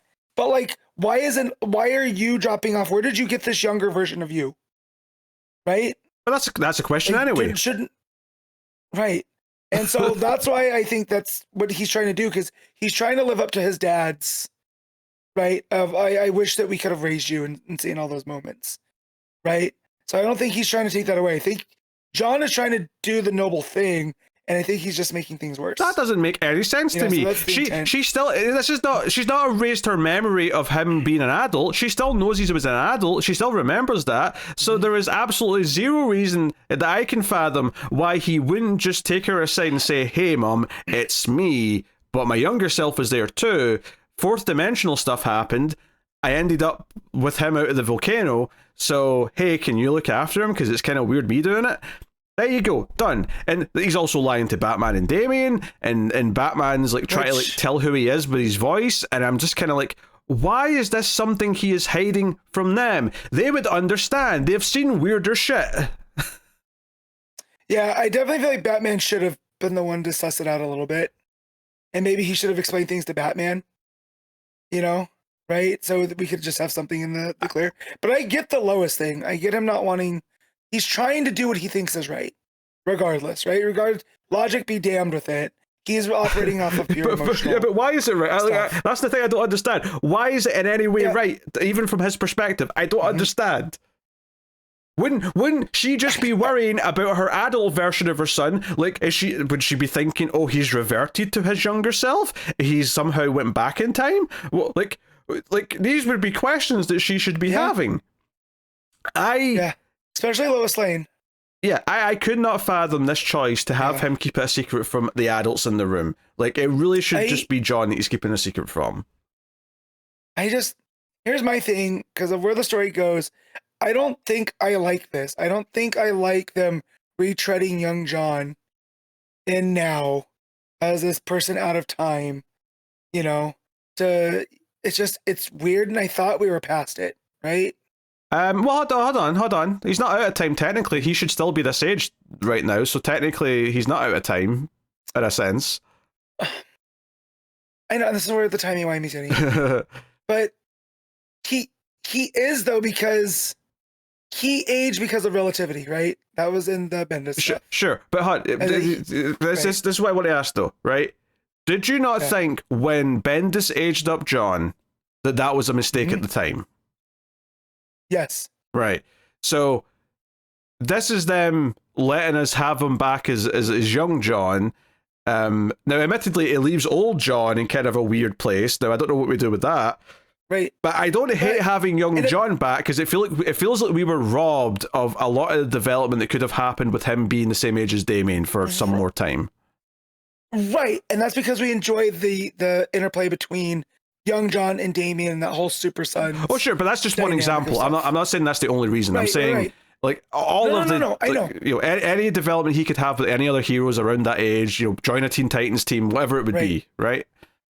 And just from my perspective now, we've had all of these stories with older John, and I've liked a lot of those, right? So while I felt robbed of the younger John, what we got out of it, you know, they took something that could have been they could have walked it back almost immediately, and creators like Tom Taylor took it and did something interesting, and he kind of became his own, right? In the pages of Superman, and then what was that book where he got the lightning powers? Was that Son of Kal-El? Or so, yeah, maybe that's what that was. I don't remember. And through those, right, he got the whole relationship with I'm forgetting the character's name right now, and we did all these cool things with him. And this is just some weird where I feel like they're trying to have the cake and eat it too, but they're already telling us right now that something's afoot, so they're not doing that. It's super wonky. Like, I can't get a feel for it. I mean, they're definitely trying to have their cake and eat it too. I'm not really disputing that, but I don't know. It feels like there was a lot of stuff left on the table by aging him up the way they did, where it was all of a sudden he's like close to Dick Grayson's age instead of Damien's age, and that's kind of weird. So having him be back here, right, and, you know, as much as it's funny that even Superman's son is older than Kara, I mean, I don't think he actually is, but he was close to her age at the very least. Like, I kind of get the idea of like, oh, let's right that wrong a little bit, and then let's go back. Now, if he's going to stick around to some extent, which I don't know how that works, because what happens to old John if he never goes back to the volcano and so on. But I do think old John has less of a place, weirdly, than young John does. And I say that because old John's existence is basically meant, and this is weird that I'm sticking up for this character, but it's basically meant that Connor Kent has had absolutely nowhere to be for the last like few years, because we already have... We talked about that last week. Yeah, we have this young adult Superman who is already there, and he's inherently more important than Connor Kent because he's Superman's son, and that makes sense. Right. Whereas young John can kind of exist in that kind of, you know, young teen demo, and Connor can be the older demo. I think I've just gotten attached to older John at this point. You know, because of the stories that I've read and I've enjoyed, and I feel he does have a place in You know, and the same way with the Flashes, where there's all these different Flashes, I've kind of just accepted there's a bunch of different supers running around, you know, and then I feel like when they brought in, and the only people that have really worked on those two, on the twins, is Philip Kennedy Johnson, who brought them in, right? But that felt like that was trying to fill that void of the younger John, you know, being aged up and whatnot. And I like those characters too, you know, so I just feel like it's one of those things where more is more. And as long as the story is justified, you know, we're okay. But like Pete just brought up, it leaves Connor Kent in this weird like gray area, which as a Connor Kent fan sucks. But, you know, I don't know. I liked him when he was running around with Kyle and Odyssey. So I feel like he could work there. You know what I mean? I don't know. It's super weird. And I don't know. It leaves me with this feeling that I don't know how to feel, which is weird. The funny thing is I actually still quite enjoyed this issue. As much as I went on a rant about why is he not telling Lois and Batman, I still feel weird about that. Like I don't understand that choice. But I do like the idea of like exploring Lois getting her young son back and doing something with that. I do also like, I actually laughed out loud at the ending, which is, you know, because there's a moment when Damian and Batman are leaving where Damian's looking back at him with a side eye, and it's really intense. And then the last page of the issue is Damian talking to Batman saying, I'm making kryptonite batarangs. And Batman's like, why, son? Why are you making kryptonite batarangs? And he's like, that's Superboy. I don't trust him. And then Batman just goes, good boy, which I thought was really funny. Be a toxic friend. That's what us Waynes do. I mean, the idea is that, he's not who he says he is. He's actually something else, which, right, well, to be honest, like, there's a really strong chance that this isn't actually him, right? There's a chance that this is some imp or something pretending to be him. Because, after all, remember who was the other Clark Kent back at the start of Rebirth? Remember who that turned out to be? That was Mixie. So, you know. Right. Yeah. Well, that's the thing, because even Crypto is not trusting this young John. And movies have taught me anything that when a dog does that, believe the dog, you know? But like, we have this really long discussion about all of that, but we're glossing over my favorite part of the issue, Pete, which I'm sure you didn't enjoy nearly as much as me. The Bebo Beppo stuff? Yeah. So this ape gets out and everyone's worrying and they're like, well, Monkey. We have until sunrise. Well, was he? Hold on. He had a tail, so monkey. Did he have a tail? Yeah. Because he looked like a chimp. He did early on, but he had a tail when he was talking to Bibble. Okay. I see it now. It's even on that first one. So yeah, so the monkey gets out and all the scientists are worried. We're like, well, we have until sunup because once the yellow rays hit this guy, seems like he's going to have Kryptonian powers. And you don't want an ape with Kryptonian powers running around. So, Bibbo is closing up the Ace of Clubs, and this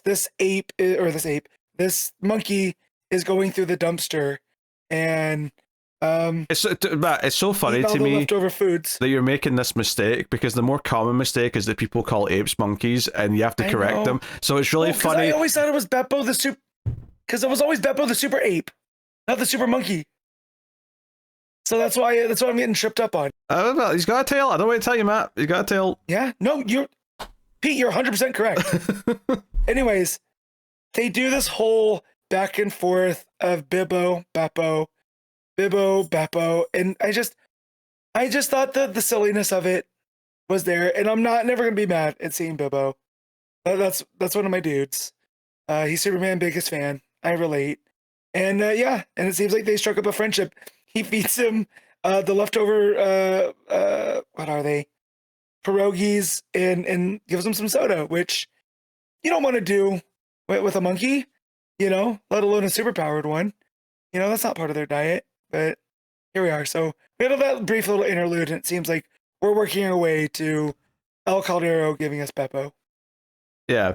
No, a lot of interesting stuff in this issue. That was easily the most forgettable scene in the entire book. I thought you would feel that way. It's the thing that I remembered the most outside of the Lois and John stuff. But yeah. Yeah. So, yeah, I know. Like, I actually still quite enjoyed the issue, and I thought like Lois being reunited with young John's interesting. I think it's potentially cool where they might go with this. I think if it is just really young John, I think it may be quite cool when Damien finally accepts that. I think there could be a nice nice moment there. And if it isn't actually young John and it is someone in disguise, then that could be something as well. You know, I don't know. I don't know how to feel. The funny thing is, though, is probably the part that feels the weirdest to me is just old John and his Tomorrow Man like get up. That's the part to me that feels like really weird. The young John stuff feels like, yeah, this feels like a chance to explore things that we never got to do before. So we could see. But I like the ongoing world stuff with the monkey experimentation and the El Caldero stuff. Like that stuff, I like them ticking that along. So yeah. So not a bad issue, but just that one giant question mark was like, as soon as he made that thing where he's like, oh, I need to disguise my voice and my prize-winning mother and Batman, the world's greatest detective, I have to trick them. And I'm like, why do you have to trick them? For what purpose are you tricking them? I don't understand it. You're the one who's supposed to be here, not him. Anyway. Yeah. And you know it's present day because Batman's literally talking to Lois about, oh yeah, we've been looking for Superman after this KO tournament. He's turned up missing. I can't find him. Yeah. He's a big super far in the wind. I knew that'd pop you. All right, man. We give it a unlimited. The Superman Unlimited issue 12. I'm gonna give this a straight 7. Also, Lucas Meyer art really good. Let's put that out there as well. Yeah, Lucas Meyer art is typically very good. I do find the Tomorrow Man outfit a bit over designed, but that's not necessarily on his art. It feels like a Dan Moore over design. Right? Yeah, I mean that as a compliment. Yeah, I'm going to go with 7.5 because I actually like most of the things in it. I just don't understand why he's not wanting to tell Lois and Batman. It's really weird. Because if anything, I feel like he should tell them so he can be like, hey, you can't tell him about his future, right? You have to kind of keep like what happens with me a secret. But they don't necessarily know not to tell him that yet. So that could be weird. Anyway. It's kind of like whenever they say, oh, I can't tell someone I love that I'm really a superhero because it'll put them in danger. And I'm like, well, it sounds like they would actually be safer if they knew so they could know to take precautions because they know you're a superhero. Anyway. I feel that only matters when you're Spider-Man. Because he's lost like legitimate people. Because people finding out who he is. Yeah, but people kept going after Mary Jane even when she didn't know who he was. It kept happening anyway. True. If anything, he's the prime example of like, yeah, she should just know. So she knows to like put like 1 million locks in like a bunker in her house. Yeah, it's because of his selfishness and him thinking like, oh yeah, no, I'm far too important. They'll challenge. I got to keep it a secret. So, yeah. Anyway, there you go. That's Superman Unlimited. Wonder Woman, issue 32, legacy number 832, Tom King writing with Daniel Sampere on the art. So, yeah, Wonder War continues. This one revolves around, there's an interview in the White House where the matriarch's giving an interview to a reporter. But it's doing that thing again where you have to kind of pay attention to the narration boxes and like the fact that there's more than one narration color, and so there's two people talking about her. And at first I thought it was actually continuing dialogue from the interview, and I'm like, oh, that can't be right. That doesn't make any sense because they're talking about her in this weird third person way. So I'm like, okay, so you pay attention to that, and you have to kind of think about that as you're reading through the issue. Mm-hmm. When we got to the edit and it became extra clear, I was like, oh, King, I know what you're doing. I like this. This is a callback. So, like we're gonna have that going on, and it's all fluff piece stuff where she's like, oh, you're the best, and you've done all these amazing things, and other people have failed, and obviously she puts in a bunch of stuff about her father being a hero, the sovereign. He was a hero. He was for the working man. Yeah, all right. All right, sure he was. And just in case it wasn't obvious when we get to like later in the issue, when she gets interrupted, because I assume all the stuff that Wonder Woman and Trinity are doing are happening at the same time, and she's maybe hearing in her earpiece, or not earpiece, Mouse Man comes in and tells her, whispers in the ear. I assume that's because the Wonder Woman stuff's happening at the same time. But she just gets up and says, "Kill the reporter. We'll get another one next week." And it's just like, she's like, what? I've been nice. I've been kissing your ass the entire interview. Well, yeah. So I thought that was a fun evil villain bit. Oh yeah, she sucks, and I mean that respectively. Yeah. Right. She's like the worst villain that's ever been wrought upon the DC universe. And it really shows. Yeah, I like in the art here, Sampere, that first page, which is a 9-panel grid. Like, panel one's her in the interview in the Oval Office, and the second one is like her as the matriarch. I like that he makes a point of putting a panel of like her as both versions side by side, so you can compare the hair, and you know instantly, oh, this is her doing this interview. Like, there's no mistake in it, and it makes clear that this is who this is. Because if he just showed you her in the dress or the t-shirt or whatever it is, like, yeah, the white hair might give it away, but it wouldn't necessarily be as completely obvious. But when you put her side by side with like her in her usual outfit, it's like, oh, it's clear this is her in civilian clothes. Right, on you go. Yeah, and then just the juxtaposition of her in the interview and all the like the regular light, and then all the red light, and with her as the matriarch, and when we see that she's decapitating Blue Beetle in those four panels. Blue Beetle can't catch a break. Like, never. Ted Card just doesn't get in it. Also, we know she's a real nasty villain because she's added stuff onto the White House. She's expanded the building. Yes. She's remodeled. In this case, she made it look like Sleeping Beauty Castle at Disneyland. Yeah, that's what I was thinking. This one actually looks like Cinderella Castle. Yeah. It looks like a Disney castle. It looks like the White House is at the bottom, and then all these Disney like spires and stuff are all on top. Very strange. Very strange. It really, really, really sticks out. You know, like who would do such a thing in the real world? Yeah. And then the other plot that's happening, I think simultaneously, is that Wonder Woman and Trinity crash into the water with the invisible jet, and they're basically storming Paradise Island, which is now under the control of the matriarch, and seemingly has a bunch of male soldiers guarding it now. So it feels really like, no, it's supposed to be Amazons that are here. This feels perverse. What are you doing? You know? Yeah, and they're all wearing the kind of you know USA Patriot gimmick, right? Where they've got the stars on the armor and the red cape. Well, yeah, but they're the flag.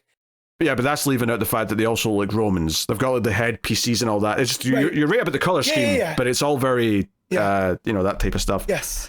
No, it's definitely like a Greek warrior for sure. Yeah. You know. And we also see that the matriarch at one point delivered the Flash to Gorilla City so the gorillas could beat him to death. Didn't like seeing that. We see that Superman's chained up in the dungeon on Paradise Island. In fact, that's probably the hopeful moment, is that the alarms start going off and you just see him smirking because he knows that he knows who it is. He knows that help's on the way. He hears, right, and we're seeing the speaker stuff, and it just goes, Wonder Woman's here, and he has a slight smile. Yeah. You know, just right there. And yeah, we see what she did to Bane, where she punches him, right? And like, so it's showing how strong she is, right? There's this Venom Bane in the Batcave, nonetheless, right? Oh, so it is, yeah, and right. She just hits him with a like a slobber knocker, and then as he's bleeding out, gives him a kiss, right? On the mask, yeah. And so pulls back on the mask with the blood coming down it, yeah. And pulls back, and she has this like maniacal look on her face. And this is where it's going. Well, she's got it's alternating between the reporter and her. She's got talking about the Sovereign. Blood all over her mouth, right? So when she leans back, she's got like she looks like she's been digging into like a really juicy rack of ribs or something like that. Yep. Yeah. So again, she sucks in the best way. So yeah, we see the Wonder Woman and Trinity fighting a bunch of the soldiers, and it's all kind of fun stuff and some action, and like when she gets one of the soldiers down, he says please no more, and she looks up and screams, clearly not happy about all this violence. But basically the thing that you get to here that maybe hasn't really been that in depth so far is that it kind of seems like part of like why she is so powerful is because she made a pact or whatever with Darkseid. Because we get this page where She's going up to Darkseid, and part of me was thinking, wait, I know she's taking out some of the villains as well, because we saw her take out Bane, but like, don't tell me she's going to take out Darkseid. That's maybe a bit too powerful for her to be doing. Brother, that's Mongol. Oh, Mongol, sorry, not Darkseid, Mongol. That's Mongol. Like, and I just took that as the, like, it's the way of the warlord. Right? Like, yeah. They got similar heads, okay? I feel no guilt over this. Brother, no, they come from the same era of drawing space tyrants, all right? Like, but color scheme's different, but just the way that he's standing there, like, of Warworld, you know, and this is where the reporter's asking about, like, time for a husband or family, and she responds, what such a tragedy might do to a young woman. So it seems like she made a deal with Mongol here, and that definitely might have helped. I think this is giving her extra powers or extra resources. I don't know if it's even implying that, like, that she sees Mongol as the ideal mate. Like, that Mongol, is going to be the father of my children. Bullshit.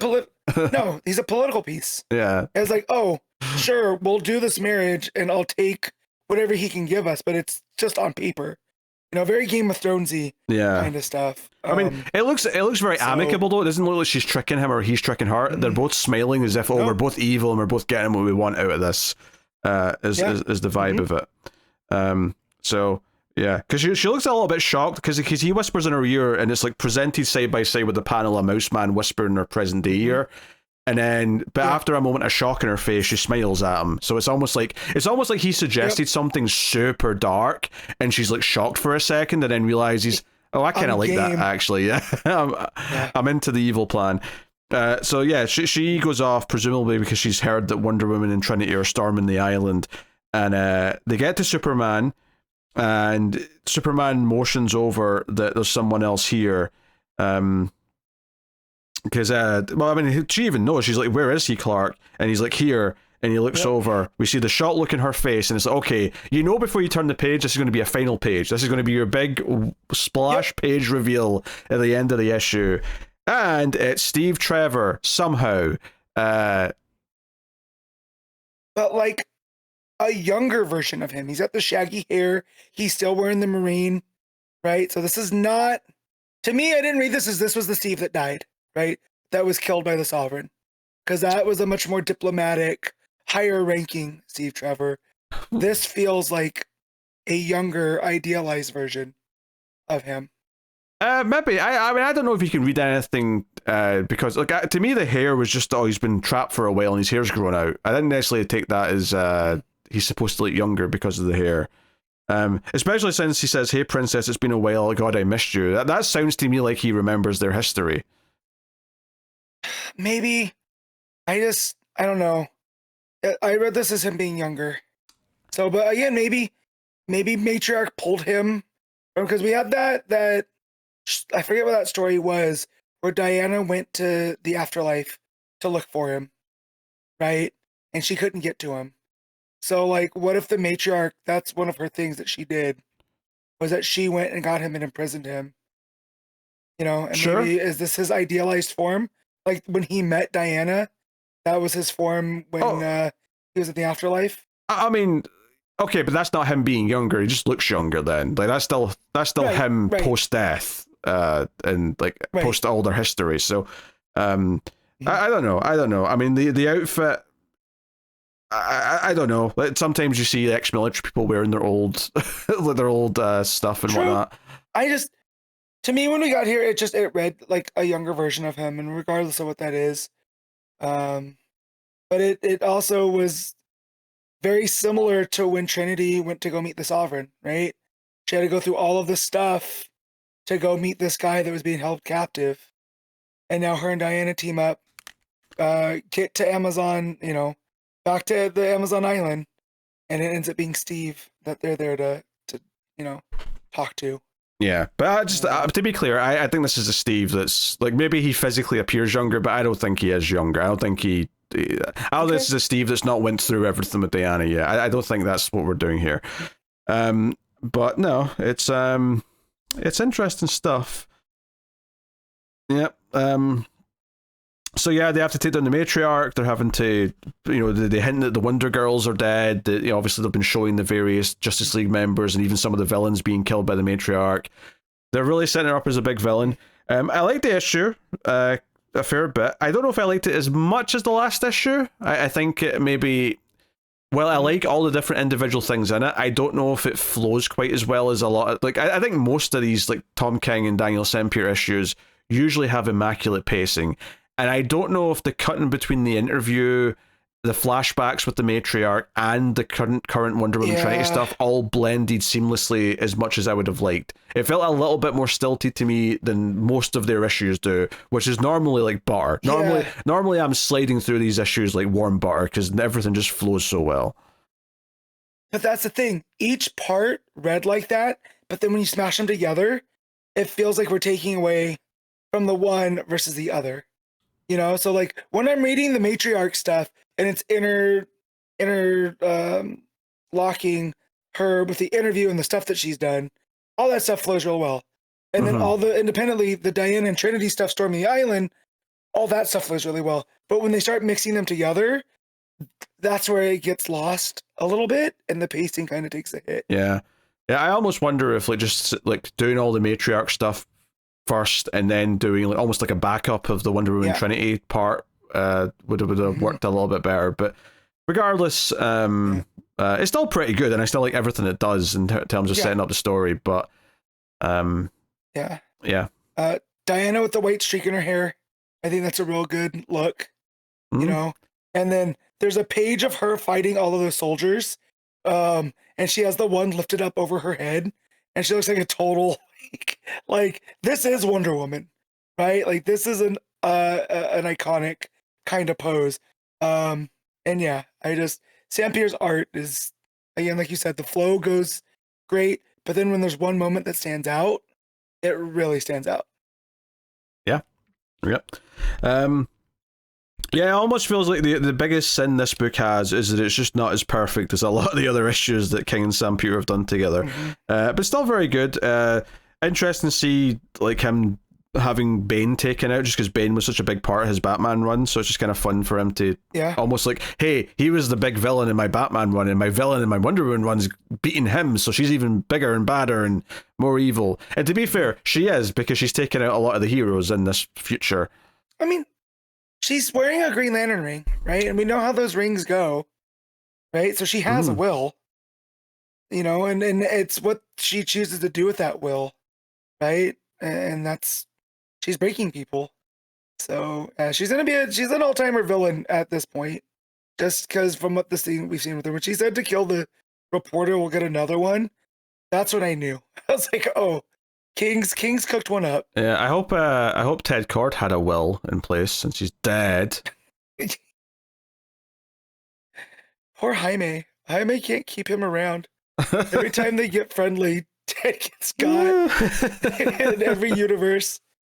But yeah, it is feeling a little Days of Future Pasty, and I mean that as a compliment, where it feels like this is all set dressing for something that Diana or Trinity are going to have to go and do, in the past to prevent the matriarch from happening. And knowing how Diana is, it's not as simple as throwing baby matriarch in the ocean and let nature take its course, right? It's like, what can Diana do to prevent this person that just seems to be evil to the core? What can she do to change that? And I do think that's the crux that King's working with. Yeah. All right, what are you given Wonder Woman 32? Yeah. I'm giving this a straight 8. Yeah, I think I agree with that. Yeah, 10. It's still very good. Honestly, I don't want to sound negative because I'm saying it's not the best issue of the book, because there's a high standard here with this one. So there you go. Nightwing 137, Legacy number 324, Dan Waters writing with Dennis Cowan on the art. So last issue was the start of the new arc. We did the whole, the super highway that was built upon Evil Crossroads, and the possible witch that was in the car with Nightwing that caused the pile up. This issue takes that further, where Dick is feeling just miserable because people are blaming him for causing the pile up, and he's getting to walk away scot-free and not having to face any kind of guilt for that, even though it's clearly keeping him up at night. He's obsessing about it. We know it's bothering our boy Dick. But the premise of this issue, though, is that, and it's another kind of like road-based setup, but it's the bridge connecting Gotham and Bloodhaven, and there's a sniper. In fact, there's two snipers, we find out quite quick. But a woman, a public defender, gets shot on the road, and they've been doing a lot of stuff, and this also coincides with construction going on, where they've found the remains of a skeleton in the foundation of part of the bridge. Only in Bloodhaven, right? Only in Bloodhaven do you have people buried in the concrete. So we're doing all this lore, and that's what the arc's called. It's called Bloodhaven lore. And so there's a sniper on that end, and we find that there's a sniper on the other end on the Gotham side. So we get Batman guest starring in this issue, where Dick goes to his side, Bruce goes to his side of the bridge, and they're communicating as they're talking about trying to deal with the situation. Really fun setup. This is the first time in Waters Run that we've had Dick and Bruce interacting, right? Oh, that may be right. Yeah, I haven't really thought about it, but that may be right. I mean, well, we had flashbacks for the Cirque du Sin stuff where they were Batman and Robin together, but nothing present day, I don't think. But not like this, because I really think he got the dynamic nailed by the end. You know, of they go from the partners to when they're personal, and he calls him son. And he's like, dude, I know there's something wrong, you know, when all said and done, but Nightwing's like, I got to do this. Oh, it's about Bloodhaven, not Gotham. Yeah, Dick's a bit angsty in this issue. He's definitely got a bit of an attitude with Bruce, but it makes sense in the context of the story he's going through. Yeah, but that's what I mean. And it's not like the stern Bruce, which you could easily do, right? It's the I care about you. And I like when writers choose the spots to make Bruce have that softer, you know? So when he goes, son, I can tell you've not been sleeping. And I thought that it nailed it, especially with how it was paced out, with what gets revealed and all of that. I got to give Waters credit. Yeah. I love the setup of this issue. It was a good gimmick of like, okay, all these cars are like just trapped on the bridge and they're scared to move because the snipers will shoot anyone who tries to leave. So they're basically holding probably at least 1,000 people, I guess, hostage, because this is a super big, busy bridge. And it's like, okay, we have to try and like sort this out and figure things out. And ultimately, Dick's the one who kind of deduces that the sniper on his side is only shot one person and is maybe actively trying not to hit anyone, so they're maybe more hesitant, they're feeling more guilty, or whatever the case may be. And ultimately that leads him to like sort of jump out, and that's when Batman calls him son, is when Dick like jumps down to sort of like be the target, and he gets worried. And he actually gets grazed. Dick gets like a graze across the face from the bullet. Yeah. And since the car accident and the pileup, it feels like not that he has a death wish, but he's a lot more haphazard and careless, right? A little bit more maybe reckless. And that's also something that Bruce picks up on. Yeah, and you know, the art here's great. Dennis Cowan's got a really moody, gothic kind of art style, which is really adding a lot to this whole lore arc. It really worked with the witch stuff last issue, but even here, like him like jumping up and getting to the sniper is really good. Because Batman figures out where the sniper is on his side, and he goes to that room, and he's already kind of skedaddled. Dick goes up to the sniper and finds out that it's a woman. And the entire reveal, once he's like been fighting him for a little bit, and there's also some stuff where Batman sniper gets him in his sights, like the sniper's got Batman in his vision. But ultimately, this all turns out that they believe, because their great grandfather or whoever it was built this bridge. Yeah, they believed that the body in the bridge was a sacrifice, a soul given to the bridge so that the bridge wouldn't keep taking more souls. And they believed that because the body had been found and removed, that there had to be a sacrifice on the bridge, but it had to be a personal sacrifice, something that, like, not just a random innocent victim, it had to be someone that meant something to the killer. So it turned out that the woman sniper on the other on the Bloodhaven side, her fiancé was on the construction crew, and the point of this whole thing was to kill him, have her kill him, so she would actually care about him, and that would be a worthy sacrifice for the bridge. And like, obviously, yeah, Batman and Nightwing, you know, stop all this, and she kind of like can't do it, and she cries, and she doesn't want to. And it's like, wait, this was all like a ritual sacrifice because they believed it needed to be a sacrifice to a structure so that it wouldn't keep killing people. Like, we thought we were beyond this as a society, but apparently not. I I love the tone of Batman when he talks about that. It was like what you just said of, I thought we were past that, but apparently not. And just how upset it seems to make Bruce. But yeah, this felt like it had the dark patterns tone, right? Of there's this something strange going on, but it's bigger than what you expect. Like there's some like occulty kind of things surrounding it. Yeah. I love that. So Dick's kind of theorizing that there might be supernatural stuff going on, but he's not sure. He's not jumping to that conclusion, but there is something weird about how that woman, the witch, so disappeared. And yeah, because the new mayor's doing a lot of construction across Bloodhaven, and it's bringing up all of these old, like it's ripping up old wounds. And maybe almost, right? maybe intentionally so. Maybe he's trying to unleash all this stuff. It's hard to tell right now. Yeah, he's kind of the spectre in the background, because we set him up at the end of the last arc, and then we hear about like all this stuff that he's doing to the city, but we've not seen him again. So he's kind of this like invisible villain right now who's just controlling stuff. Visible hand. Well, there's that, and then talking about too how what this bridge represents, that the people that work in Bloodhaven can't afford to live there, right, in that spot because of all the development that's been going on even before Nightwing got there. So they come from their parts of Gotham into the city and then leave. So this thing is like their lifeline, right? And the fact that these people are disrupting that, right, which is a system that's already been disrupted, because that they can't afford to live there. Yeah, it feels like that's the curse of Bloodhaven. I might be misremembering. I thought I read it the other way around, that people who worked in Gotham couldn't afford to live there, so they had to live in Bloodhaven. So they had. You may be right, but I think it was the other way around. Either way, again, I fell asleep reading this last night, so that might have been, I might be misremembering, but either way, the point that Waters making stands is the people that work there can't afford to live there. And in and of itself, that creates this kind of, not desperation, but a different sense of living, right? When you can't, it seems like you can't attain what you're working for, right? You have to put in all this extra work, and it seems like some dark forces feed off of that. Yeah. And yeah.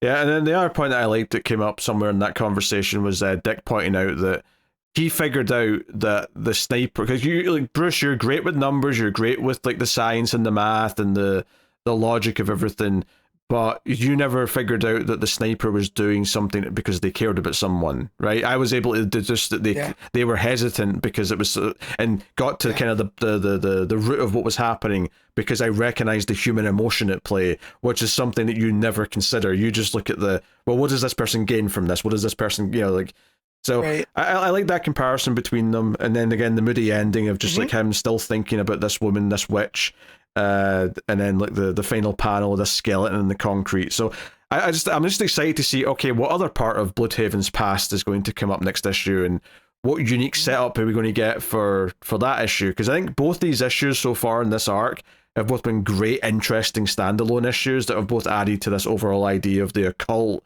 supernatural undertones of what Bloodhaven has got going on. Yeah. So the dark history. I really enjoy that. Yeah, and the scratchy art from Cowan with the moody colors just adds to it. It's a perfect relationship here for the story that he's telling. In the same way that like the circus stuff was handled by Soy really well. Like it was this bright, vibrant, with the angular type stuff. This is being handled by Cowan in the same way. Yeah, and I love the geography of it as well, because it's easy to just to picture the big bridge, and you see like panels of it, and just understand that there's Batman's on one end, Nightwing's on the other. That feels like a really kind of symbolic thing as well. And then just something as simple as like the red panels whenever there's a gunshot going off, and the only other red is the scope of the gun is red. Otherwise, like red almost never appears. So it's like a really nice like punctuation point. Except, of course, that final page where you see on the blood, of course. But like that final page of the witch's face, that's entirely bathed in red, and it's like, okay, so red's this very important color of danger, as it often is, but sticks out here because everything else is so muted in blues and all the other colors. So, no, great stuff. Nightwing Waters is on a roll. Tear. Yeah. Like honestly, but at the end of this run, it might actually be like Waters like maybe better than Taylor's run, and I love Taylor's run, you know, but like Yeah, it's their approaches are so different though, yeah, you know, but they're both leaving Nightwing better, which is always a benefit.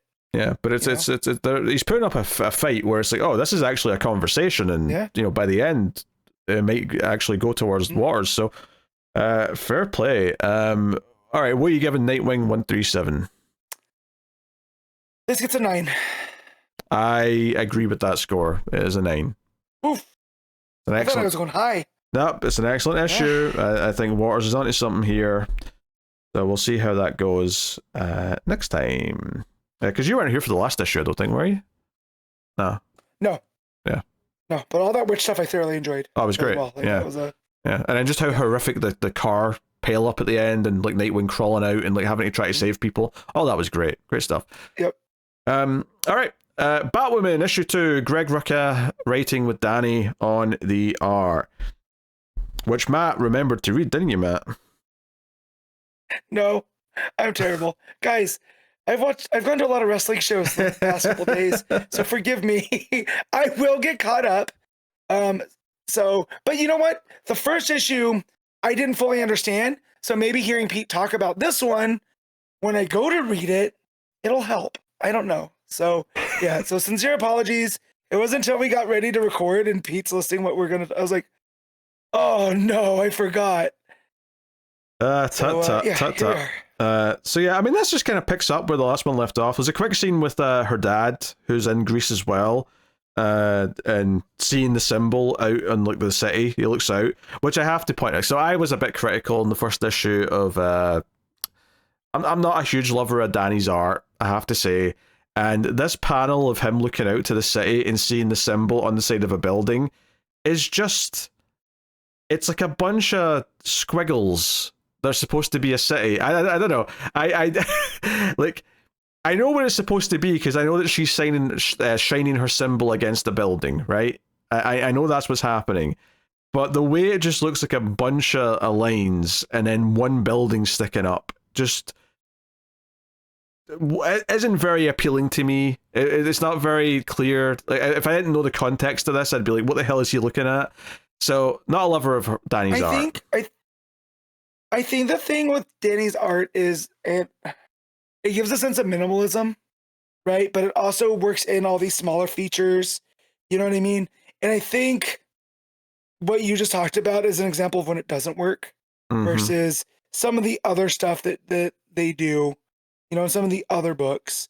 I will say that through looking at this and then the first issue, I don't think it's Dani's best work so far. You know, it's definitely been better in the past. So, you know, maybe it's just off. But yeah, I just had to look to see what you were talking about. I was like, oh yeah, those squiggles are rough. Yeah.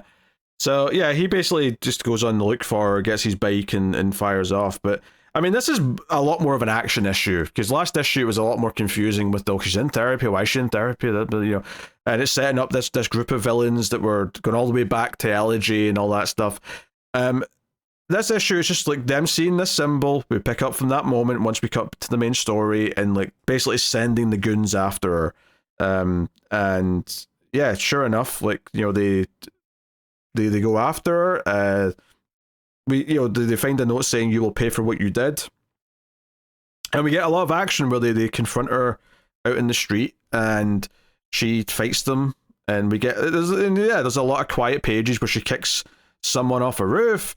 We cut back to the sort of the main villains where you've got the kind of the older guy trying to like basically start a couple with the powerful women in the villain team, and he's like, hey, we'd be a powerful couple in this coming age. And she's like, you're getting a little bit ahead of yourself. You kind of need to prove yourself and all that. You know, like, yeah, you're an upstart, Mr. Gores. You should not be here, blah, blah.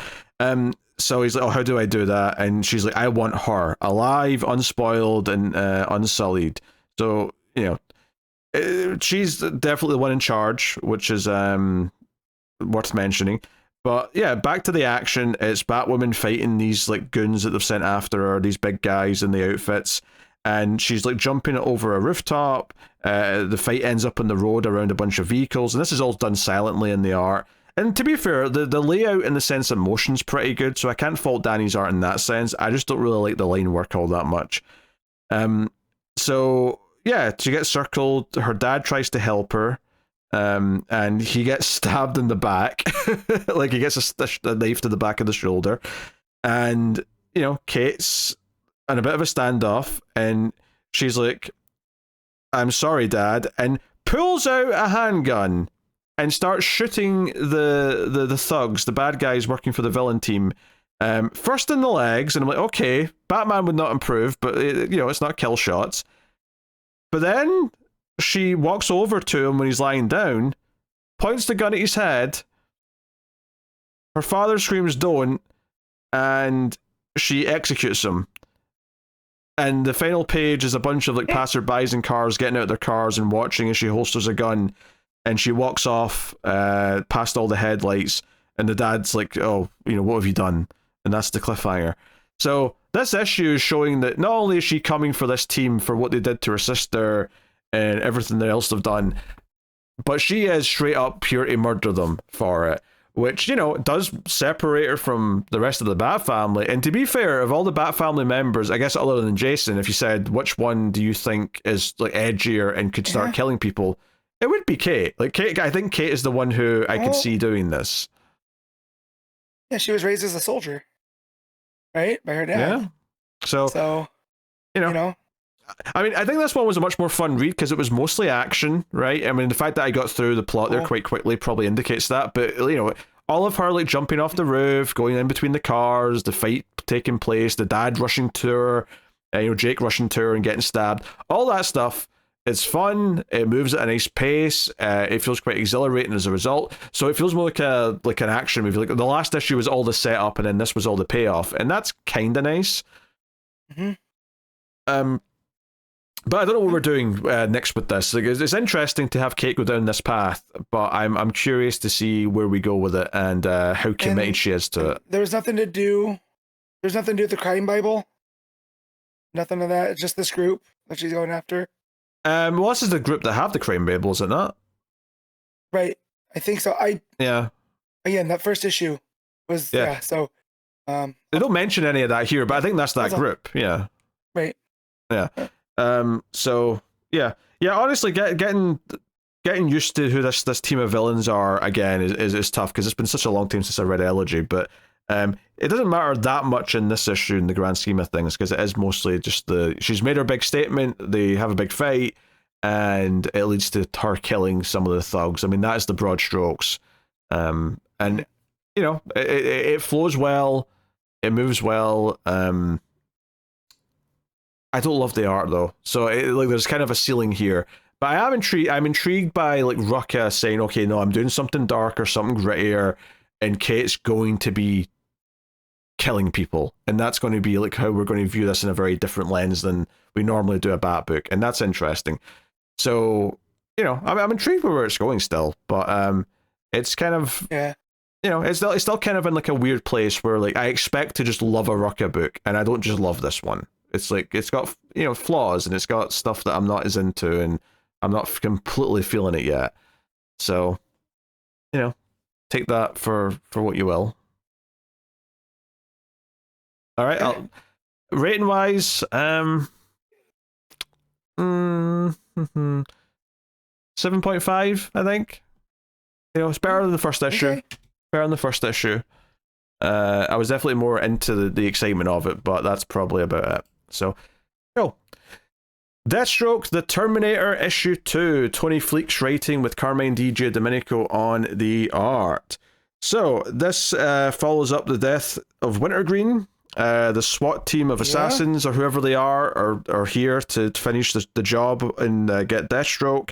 And much like the first issue, this is an action movie with action movie pacing where we follow straight on from that moment. There's a little flashback quite quickly where it's basically just Wintergreen showing up to like get Deathstroke at the hospital after his eye gets shot out by his wife.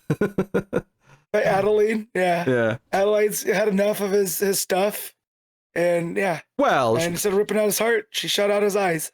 Yeah. Where's I? She blames him for the death of her son, so I would say it's less that she's fed up of his stuff and more he did something that so unforgivable. And to be fair to Slade, he straight up says if it was the other way around and he blamed her first for his son's death, he would have killed her. Like, he says that. So he's like, I'm lucky to still be alive, frankly, because I'd have killed her for that. Yep.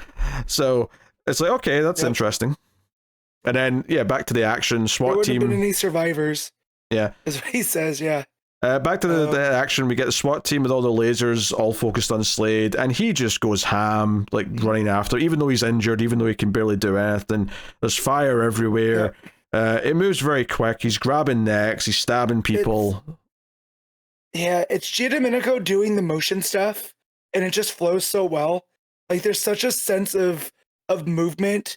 Like, when he does the swipe, when he kicks around and knocks the guy's gun out, and then pulls it and shoots on him, and the 4 blams, like, it's a constant move. Yeah, and those 4 blams are like on a red background where it's just like red and black as if it's blood splatter. It's really good stuff. So it really gives you that sense that he's just kind of moving it up and down and just taking shots into the guy's body.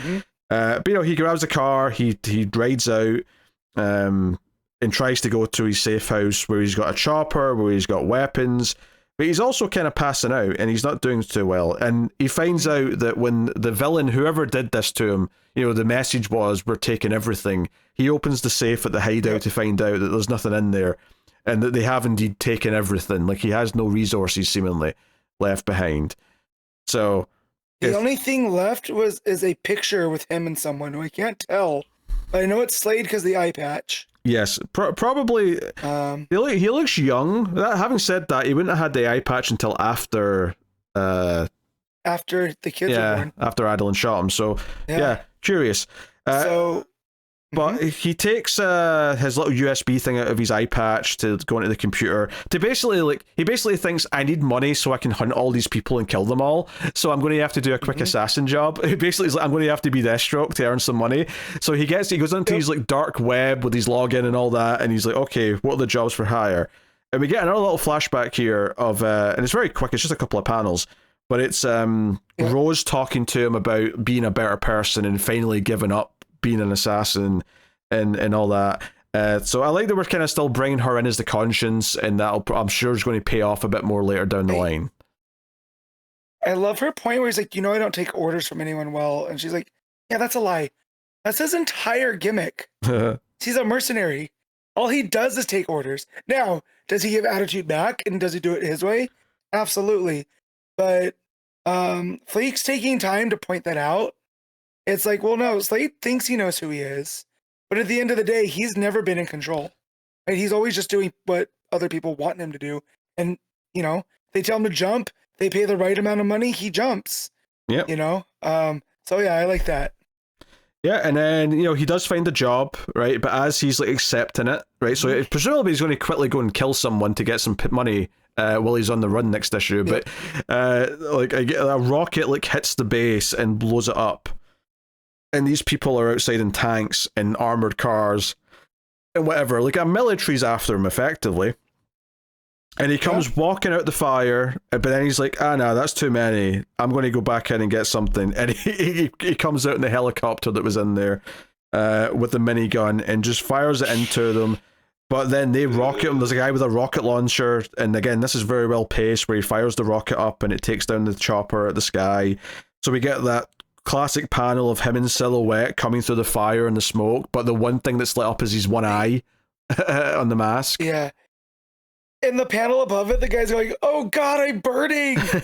And like, I was just getting John Wick vibes, because that's the type of stuff that you would see during an action sequence in John Wick, is a little slight comedy as he's doing horrific things.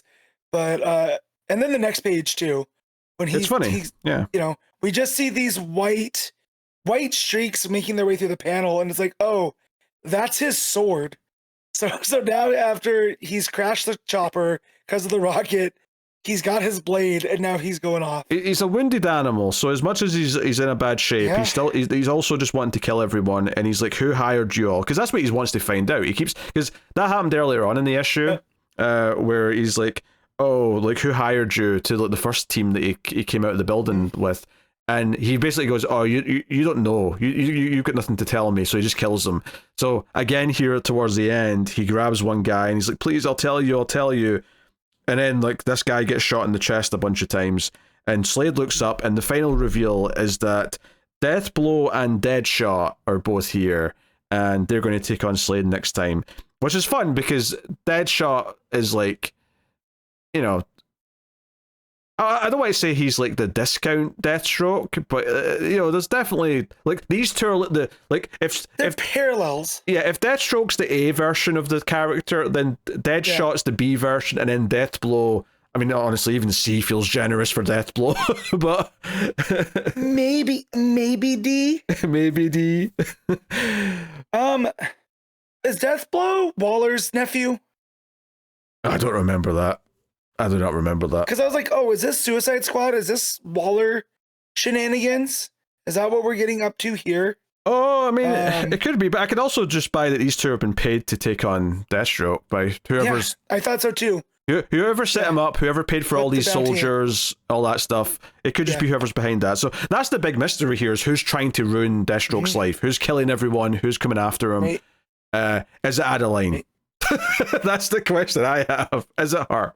That's the main, because the last time we read a Deathstroke book, that was the main through line, was him and Adeline's relationship. Yeah, either her, right, in that Christopher Priest book. Maybe Jericho gone bad, or maybe Grant somehow alive.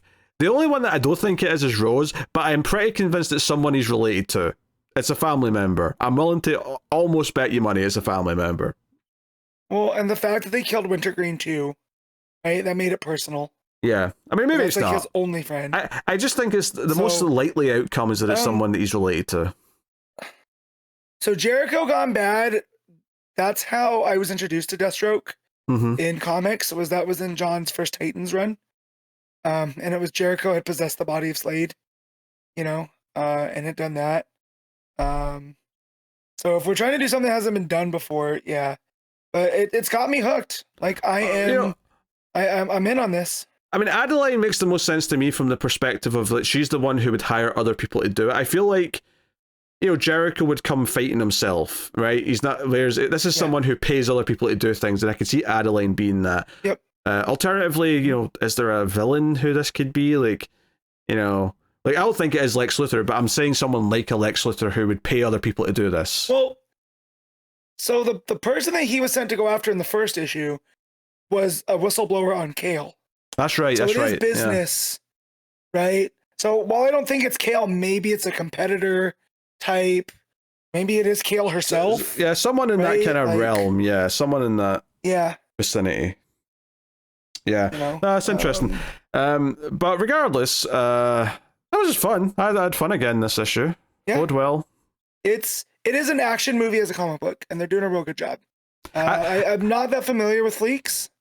No, me neither. So far so good, but this is like what I love from Giandomenico. But I like, you know, I liked how in the first issue it was him setting up the job, going into the building, and then the double cross happens. I like that this one picks up straight away, and it's like, oh, this is him fighting his way out of that building, going to his safe house, and then getting into another action. I like the pacing of it. It does feel like this continuous, like, he's on the run, action keeps coming up to him, and there's not these big time jumps or anything. It's very streamlined, like going through the action movie. So I'm enjoying that about it. So I'm still in for issue 3. I had a fun time.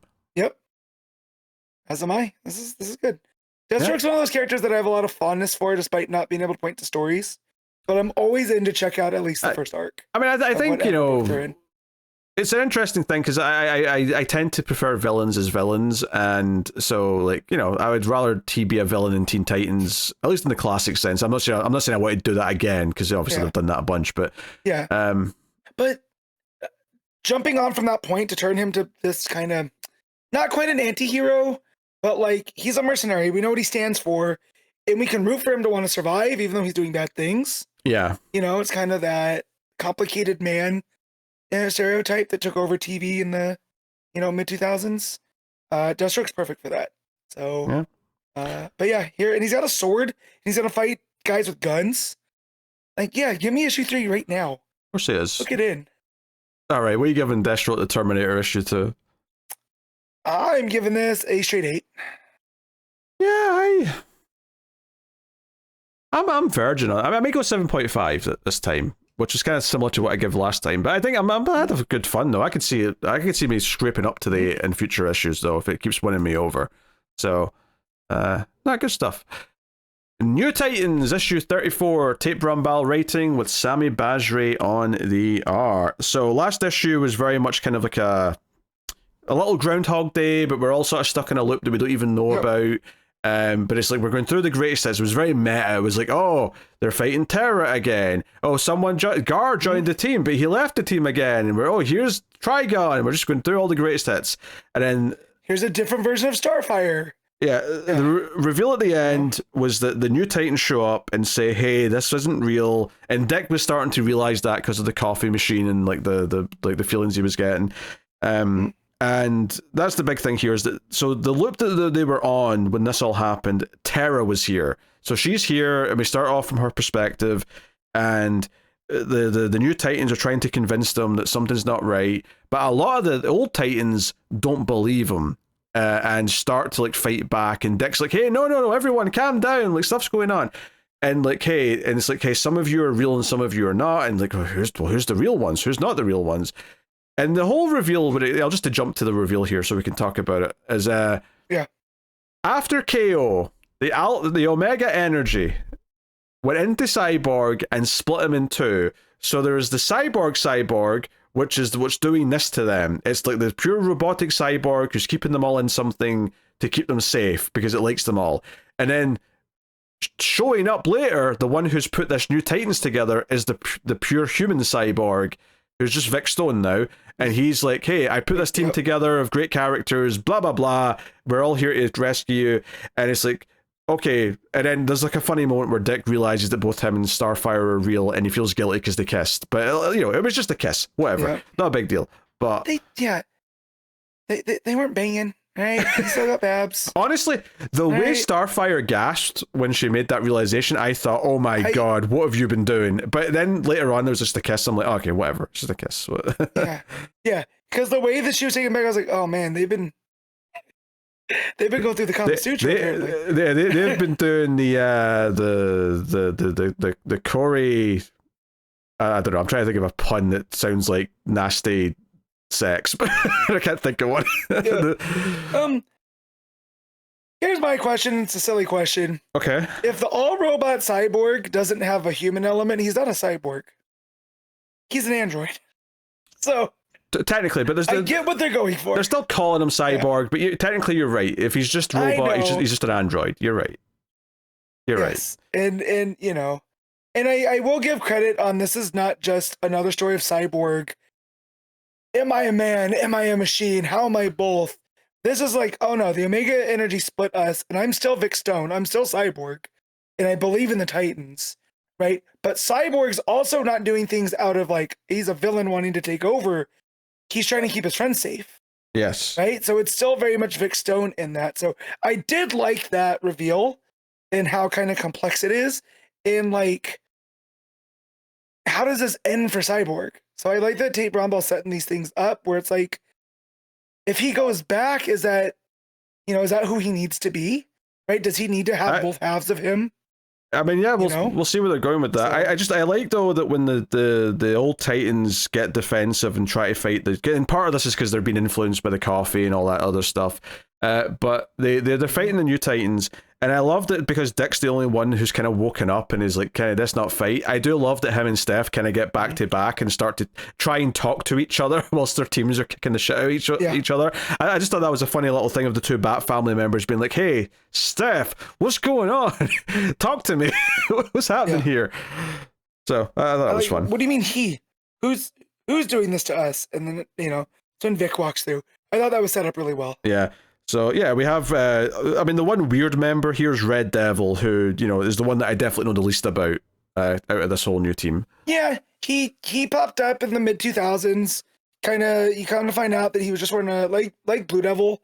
He's wearing a costume, but here he actually made a deal to turn himself into an actual demon, and so now this is, I feel like, just his more advanced form, which I do like. Right, so he's had an upgrade. He's big and bulky, but he can also do magic, which I think with an absence of Raven, I feel is nice. Yeah. So And then Tara and all the stuff that she brings, right? And all of her guilt for what she had done, and her popping back up in here, I think is pretty cool. Yeah, well, she's kind of questioning why she's even here. Like, wait, why have I been brought into this? I'm the one who was here for a little bit and left and turned on everyone. Like, why was I brought in to be protected by? Because I was thinking maybe she has to be one of the fake ones, but like Raven and Beast Boy kind of like disappear because I think they might be the fake ones. They die. Yeah, right? quote unquote. And So she's questioning, wait, does Cyborg see me as like a core Titan? That's weird. Like, and so I like her being challenged with that and thinking about, should I like consider them home? Should I consider them my family?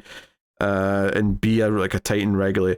However, she does also then say the gig is not up when she decides to fight the full robot cyborg. And then the robot cyborg's like, correction, jig. And she's like, what? And she's like, jig, not gig.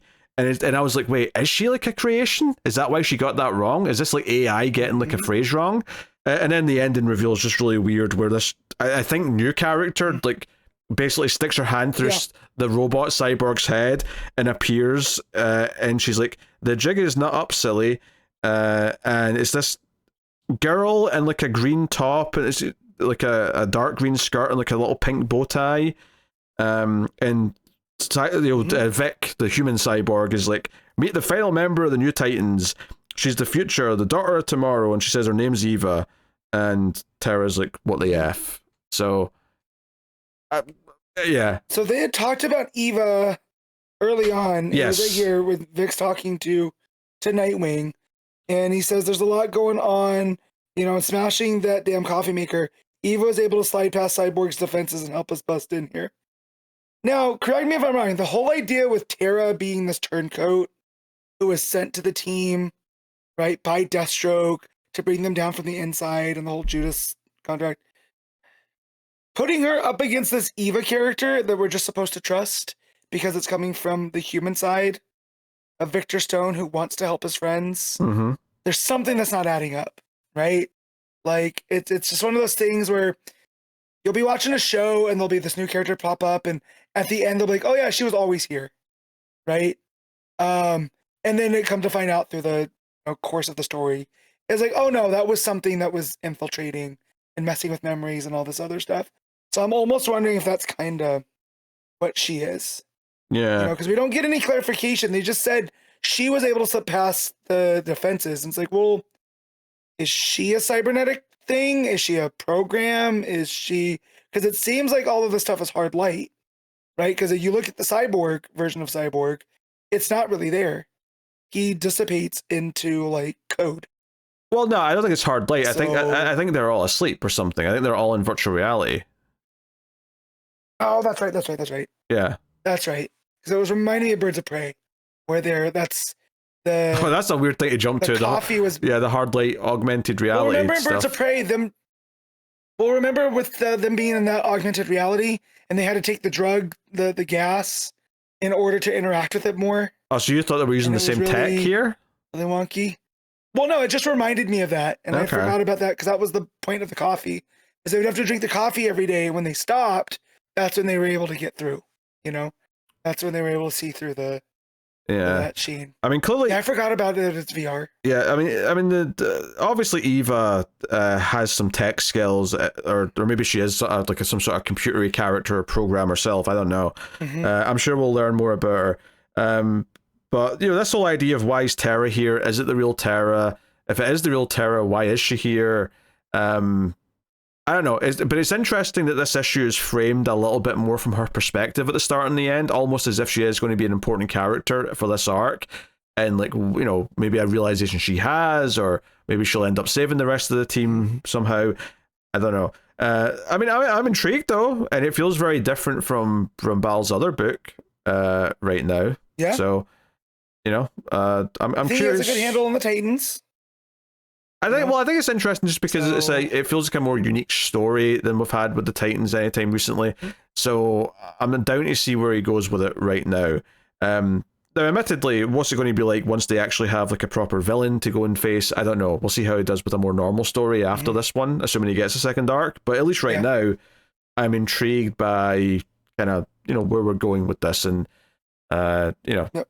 And plus, I like Steph, I like Yara, I like some of these characters. Yeah, and Tomorrow Man's here, of course.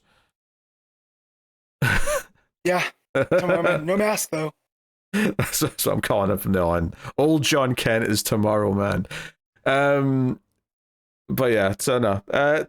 That fun, solid, decent issue. I don't know if I liked it quite as much as the last one, just because the last one had that cool sort of repetition and mystery element to it. Yeah. With Dick kind of realizing stuff over the course of the issue. This one felt like it was a little bit messier because I had to try and explain all this stuff, and it had like the reveals.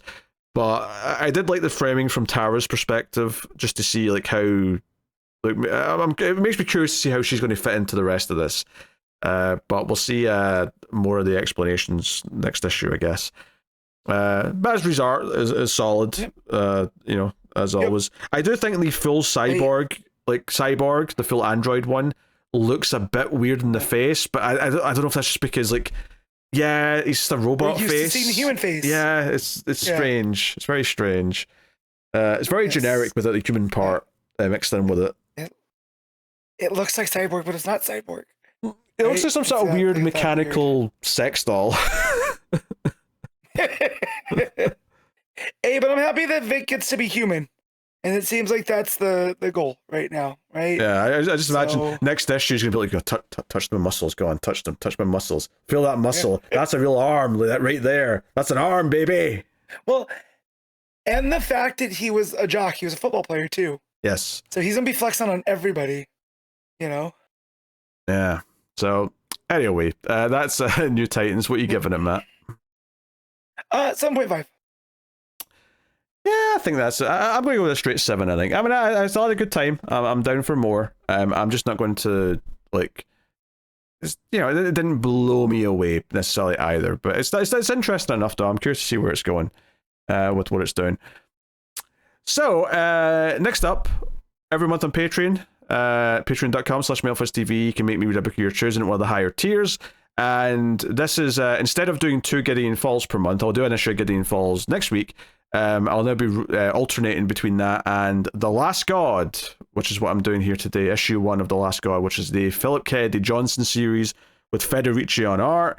And this is a DC book still, actually. Black Label. I mean, if it came out now, I'm sure it'd be Vertigo, because it's just like it's its own thing. It's high fantasy, right? It is high fantasy with a bit of sort of... Yep. It's got a dark horror kind of thing going on. But it is fantasy, and I'm not someone who enjoys fantasy all that much, so I was actually curious, despite the names involved, despite liking the writer, despite really liking the artist, I wasn't sure how I was going to feel about this. And having read the first issue of this now, I'm not sure how I feel about it. But like, there's things here I like. The opening visuals, which is like an egg's about to hatch, and then a vulture comes down and pecks it open and, like, eats whatever's inside the egg. Okay, that's kind of dark, and it's talking about these legends of the black stairs that go off into nothingness at the edge of the world, and basically there's this legend of these warriors who went up there and, like, fought the gods and killed the last god, because this is almost like the undead flower spread. It was basically almost like a Lovecraftian zombie virus that was spreading and, like, infecting things throughout the land, and we see these, like, almost like specters with tentacles that were attacking people, and these warriors climbed the stairs, killed the last god, and that put a stop to it. And this like team of 4 or 5 characters, and this is where it's like I was enjoying kind of this like mystique of what it was telling me. But one of my first problems with fantasy usually is when they start like naming things, and it was like giving me a roll call of these characters. Let me see here. Vico Almun, Skoll, Euron, Hakon the Shamed, Cyanthe. Yes, these were the warriors who went. So Skoll and Hakon are both Viking names, or Viking sounding. Oh, sure. Yeah. So see where he's pulling from. Yes, and the mortal man of the bunch, who actually slayed the last god, our savior, he became king. He became so he's Tyr. He's Tyr. and the TYR? TYR, yeah. Another Viking name. Yeah. Tyr in Norse mythology is the god of judgment and law, and he gave up his hand to Fenris, and that's why he's fair. So I see what he's doing. So he's like the king now, and the people, because they say people of Tyr Galad, so they're using his name kind of in the like there's country or whatever. And he's introduced to like the Colosseum is the God Slayer, and this is all kind of a celebration of him. And it's been some time. This has been years or decades even since all this happened. To the point where some people later in the issue are kind of talking about how all those stories of them killing the last god are a bunch of bullshit. That's just what they tell us. They tell us about the Black Steps. It's all just to keep everyone in line so they can keep their power. So we don't actually know if that story at the start of the first issue is true. I think you're meant to doubt it. That said, though, by the end of this issue, this plague, this zombie flower virus starts spreading by the end of the issue. So either it was all bullshit or maybe there was some truth to it, but the last god is back. If I was to guess right now, I would say that maybe instead of killing it, he made some kind of pact with the last god, and he's actually more of a coward than he is a slayer, is my guess. But he's married to the lady who was on the team, and she's like this like ruthless queen, to the point where they're watching a gladiator, a slave, like fight in the Colosseum, and it's mentioned that he's a great warrior and that this is going to be his like 16th kill, and apparently on a 16th victory they get freedom, right? So he wins this fight, he's free. No. Which he does. He wins the fight, and he's cheering. It's a whole thing. What's his name? Evander. I'm going to say that's pronounced. But the crowd's all cheering, they're all happy about it.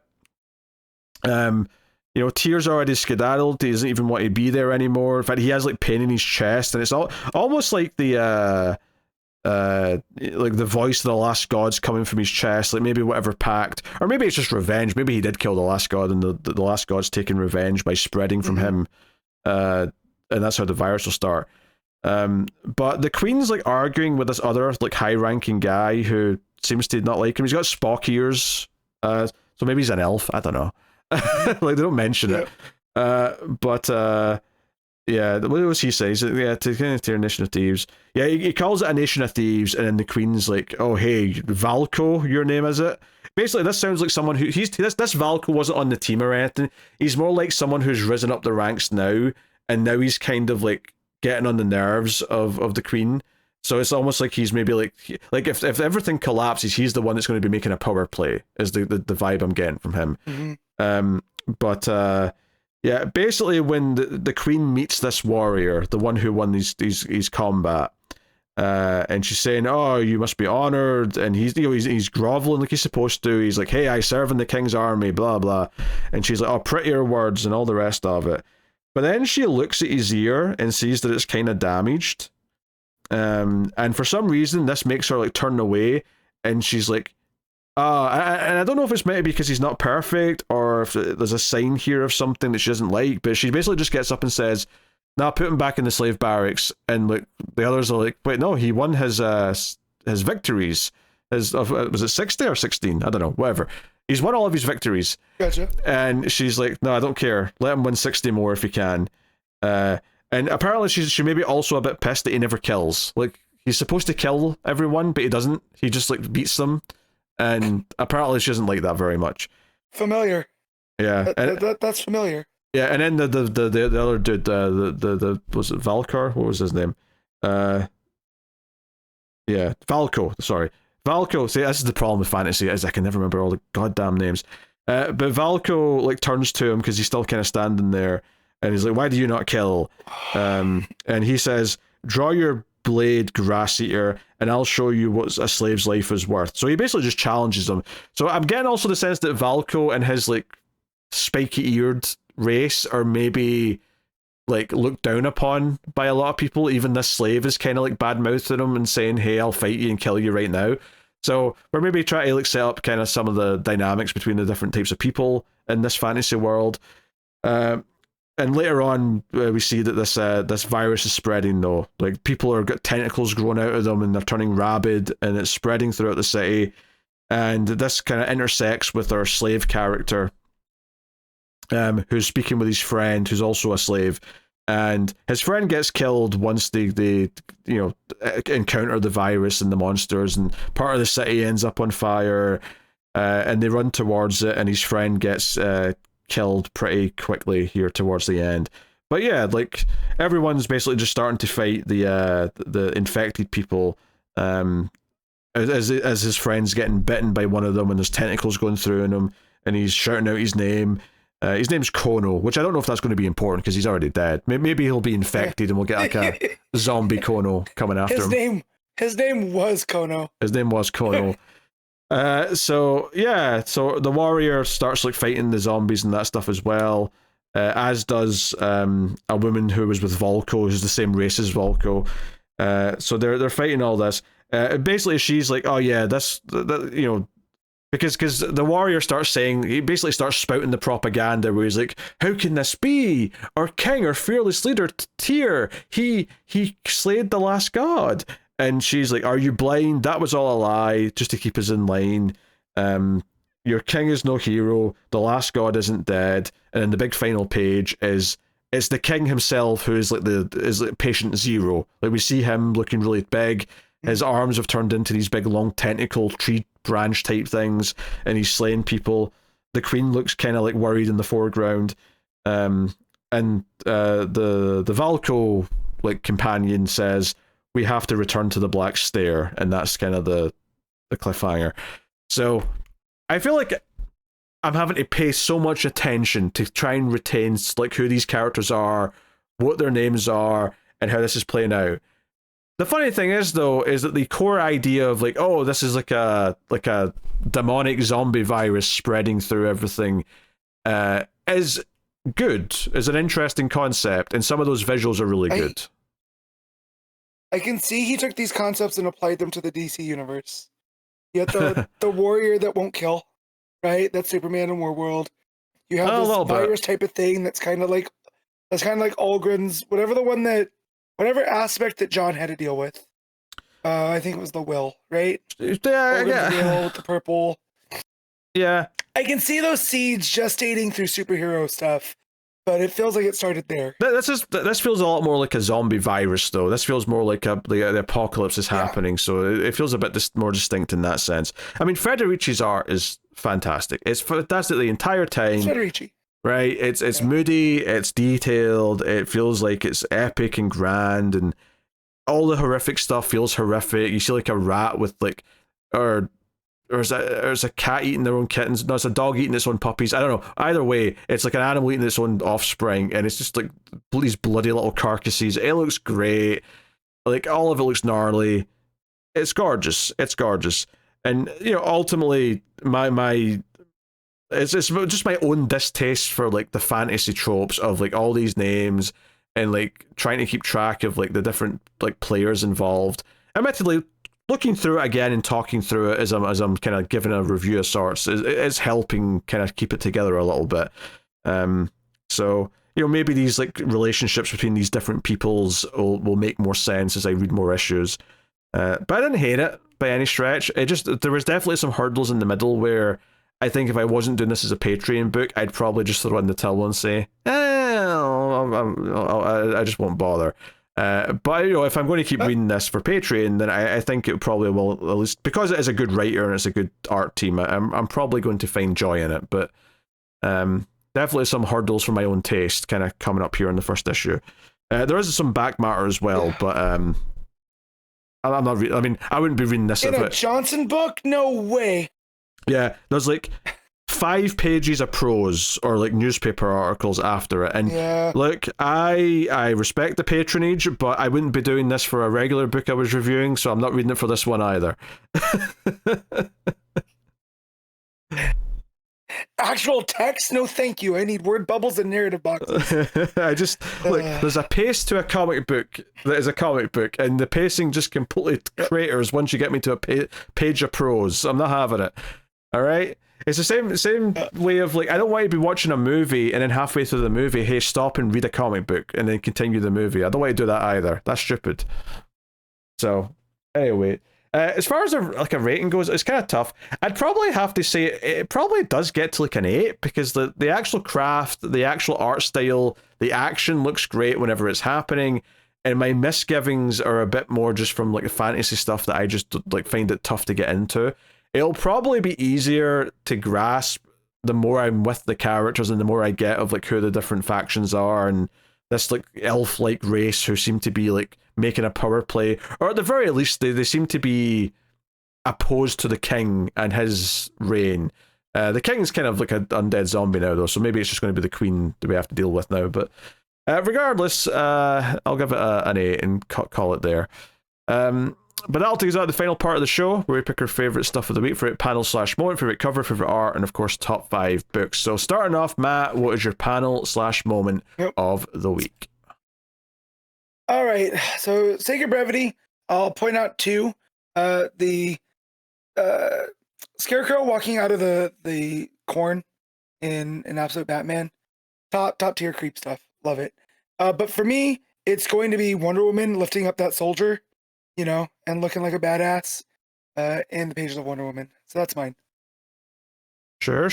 I think for me, it probably is Absolute Batman, I think. And it's, well, is it? No, it may not be. It may be Nightwing, actually. I think I could give it to Nightwing, and I could give it probably to just kind of like the initial setup of what's going on in the bridge, like that you know, the moment where the first woman gets shot, and then the realization that we've got all these people like trapped on the bridge and they can't move. Like the sense of danger and like just the setup of that, I think is so cool. So I'm going to go with that. I think. Nice. For cover of the week, I didn't really have that much of a chance to look at them. There's a couple of fun Absolute Batman ones. There's one by Ben Oliver where Batman's like holding like a bat or something. Not like an animal, like a baseball bat. No, like a swinging bat. Yeah. Yeah. It's probably his axe actually, and it's just that the head of the axe has been like it's in the light behind him, so you can't see it. But that looks really cool. You know, the regular Nightwing cover is really nice. I like how the sniper's in the text of the bridge because it feels like an old 70s movie. And I think the tone of the story is very kind of old school 70s. Yeah. You know, and this you know, the regular New Titans cover is pretty solid. If I'm looking for a victory though, I think the very simple Wonder Woman variant by David Nakamura, which is just a matriarch, like in her outfit on black.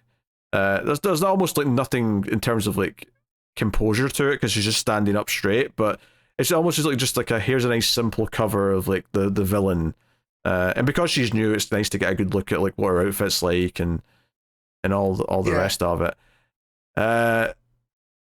If I'm picking a favorite amongst all the ones that I have said, I think I'll probably go with the regular Nightwing cover because I like the simplicity of it, but also the old school 70s movie, like thriller vibe that it's got going. So I'm going to pick that. What you got, Matt?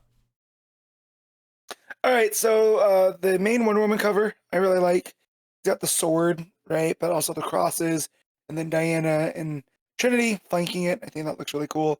There's a Fornes Things to Come variant. So it's Jorge Fornes doing, you know, this Wonder War type of stuff. And it looks really good. But mine is going to be a Nick Dragotta variant for Absolute Batman. That's got Batman holding 2 like knives with what looks like the Scarecrow in the reflection. And it's just like Batman takes up the entire page, and then just these, you know, images of Scarecrow on the blades look super cool. So, yeah. All right, cool. What about art of the week? What are you picking? All right, this is tough because we got Sampere, right? But also Giandomenico for Deathstroke, I think is a good push. Dragotta for Absolute Batman's always in the running. But shockingly, I'm going to give it to Cowan for Nightwing just because it nails the entire mood of what the story's doing. I'm going with Cowan for Nightwing as well. I was because you were listing all those names, like why have you didn't say Cowan yet? Why have you didn't say Cowan yet? Because it's because you were leaving him for the pick. Yep. I have to go with Cowan as well. You know, if I could include Federici for Last God, I might have went with that. But yeah, that's fair. But no, I think Cowan's the pick as well for me. All right, so what are you going for top 5? All right, so number 1 is Nightwing, 2 is Wonder Woman, 3 is Absolute Batman, number 4 is Deathstroke, and number 5 is New Titans. Yep. I think that. Oh God, what I because I rated both Absolute Batman and Nightwing the same, and I could go either way because I think they're. I'm going to put number 1 as Absolute Batman just because I think it's absolutely insane how many new things were in that issue, and they were all exciting. So I'm going to give it to that a slight edge. Number 2, I'll give Nightwing. Number 3, I'll go Wonder Woman. Number 4, I'll go Deathstroke the Terminator. Number 5, I'll go Superman Unlimited. And there you go. And I'll tell you what's coming next week from DC Comics. Next week we have Absolute Wonder Woman 19, Absolute Flash 14, Detective Comics 1108, we have Superman 37, Justice League Unlimited 18, The Flash 32, Green Lantern 34, Harley Quinn 61, and we got The Peril of the Brutal Dark and Ezra Kane Mystery issue 3, and also Harley and Ivy Life and Crime issue 5, plus your facsimiles and reprints. A ton of Absolutes are getting reprinted next week, so keep that in mind. So that is what's coming next week on Comics From The Multiverse. Look out for all that stuff. But that will bring an end to the show, everyone. You can, of course, support us over at Patreon, patreon.com/MailFuzzTV. Well worth mentioning that, especially now, because one of the perks you get is we do a monthly classic series. We'll do a 1 issue a month. We just finished Batgirl Year 1. That finished this month. Which is why there's actually 2 votes right now. There's always 1 vote every month on Patreon for the pick issue, which is something that we're going to drop. You can keep us reading for an issue, or maybe an issue 1 that we wouldn't have tried otherwise. But there's a second vote this month for what series is going to follow up Batgirl Year 1. The options are Robin Year 1, 0 Hour, and Book 1 of Alan Moore's Swamp Thing, and that vote is ongoing right now. There's been a bunch of votes already. So if you want to get in that vote and then have access to those single reviews as they come out once a month, you can check that over on Patreon. But thanks to everyone who already supports us on Patreon. It helps keep everything possible. But that is that. So otherwise, like, subscribe, ding the bell, rate us 5 stars in your podcast app. All that does help as well. So thank you for joining us. We do appreciate it. Keep reading DC Comics, and remember to never get lost in the Speed Force.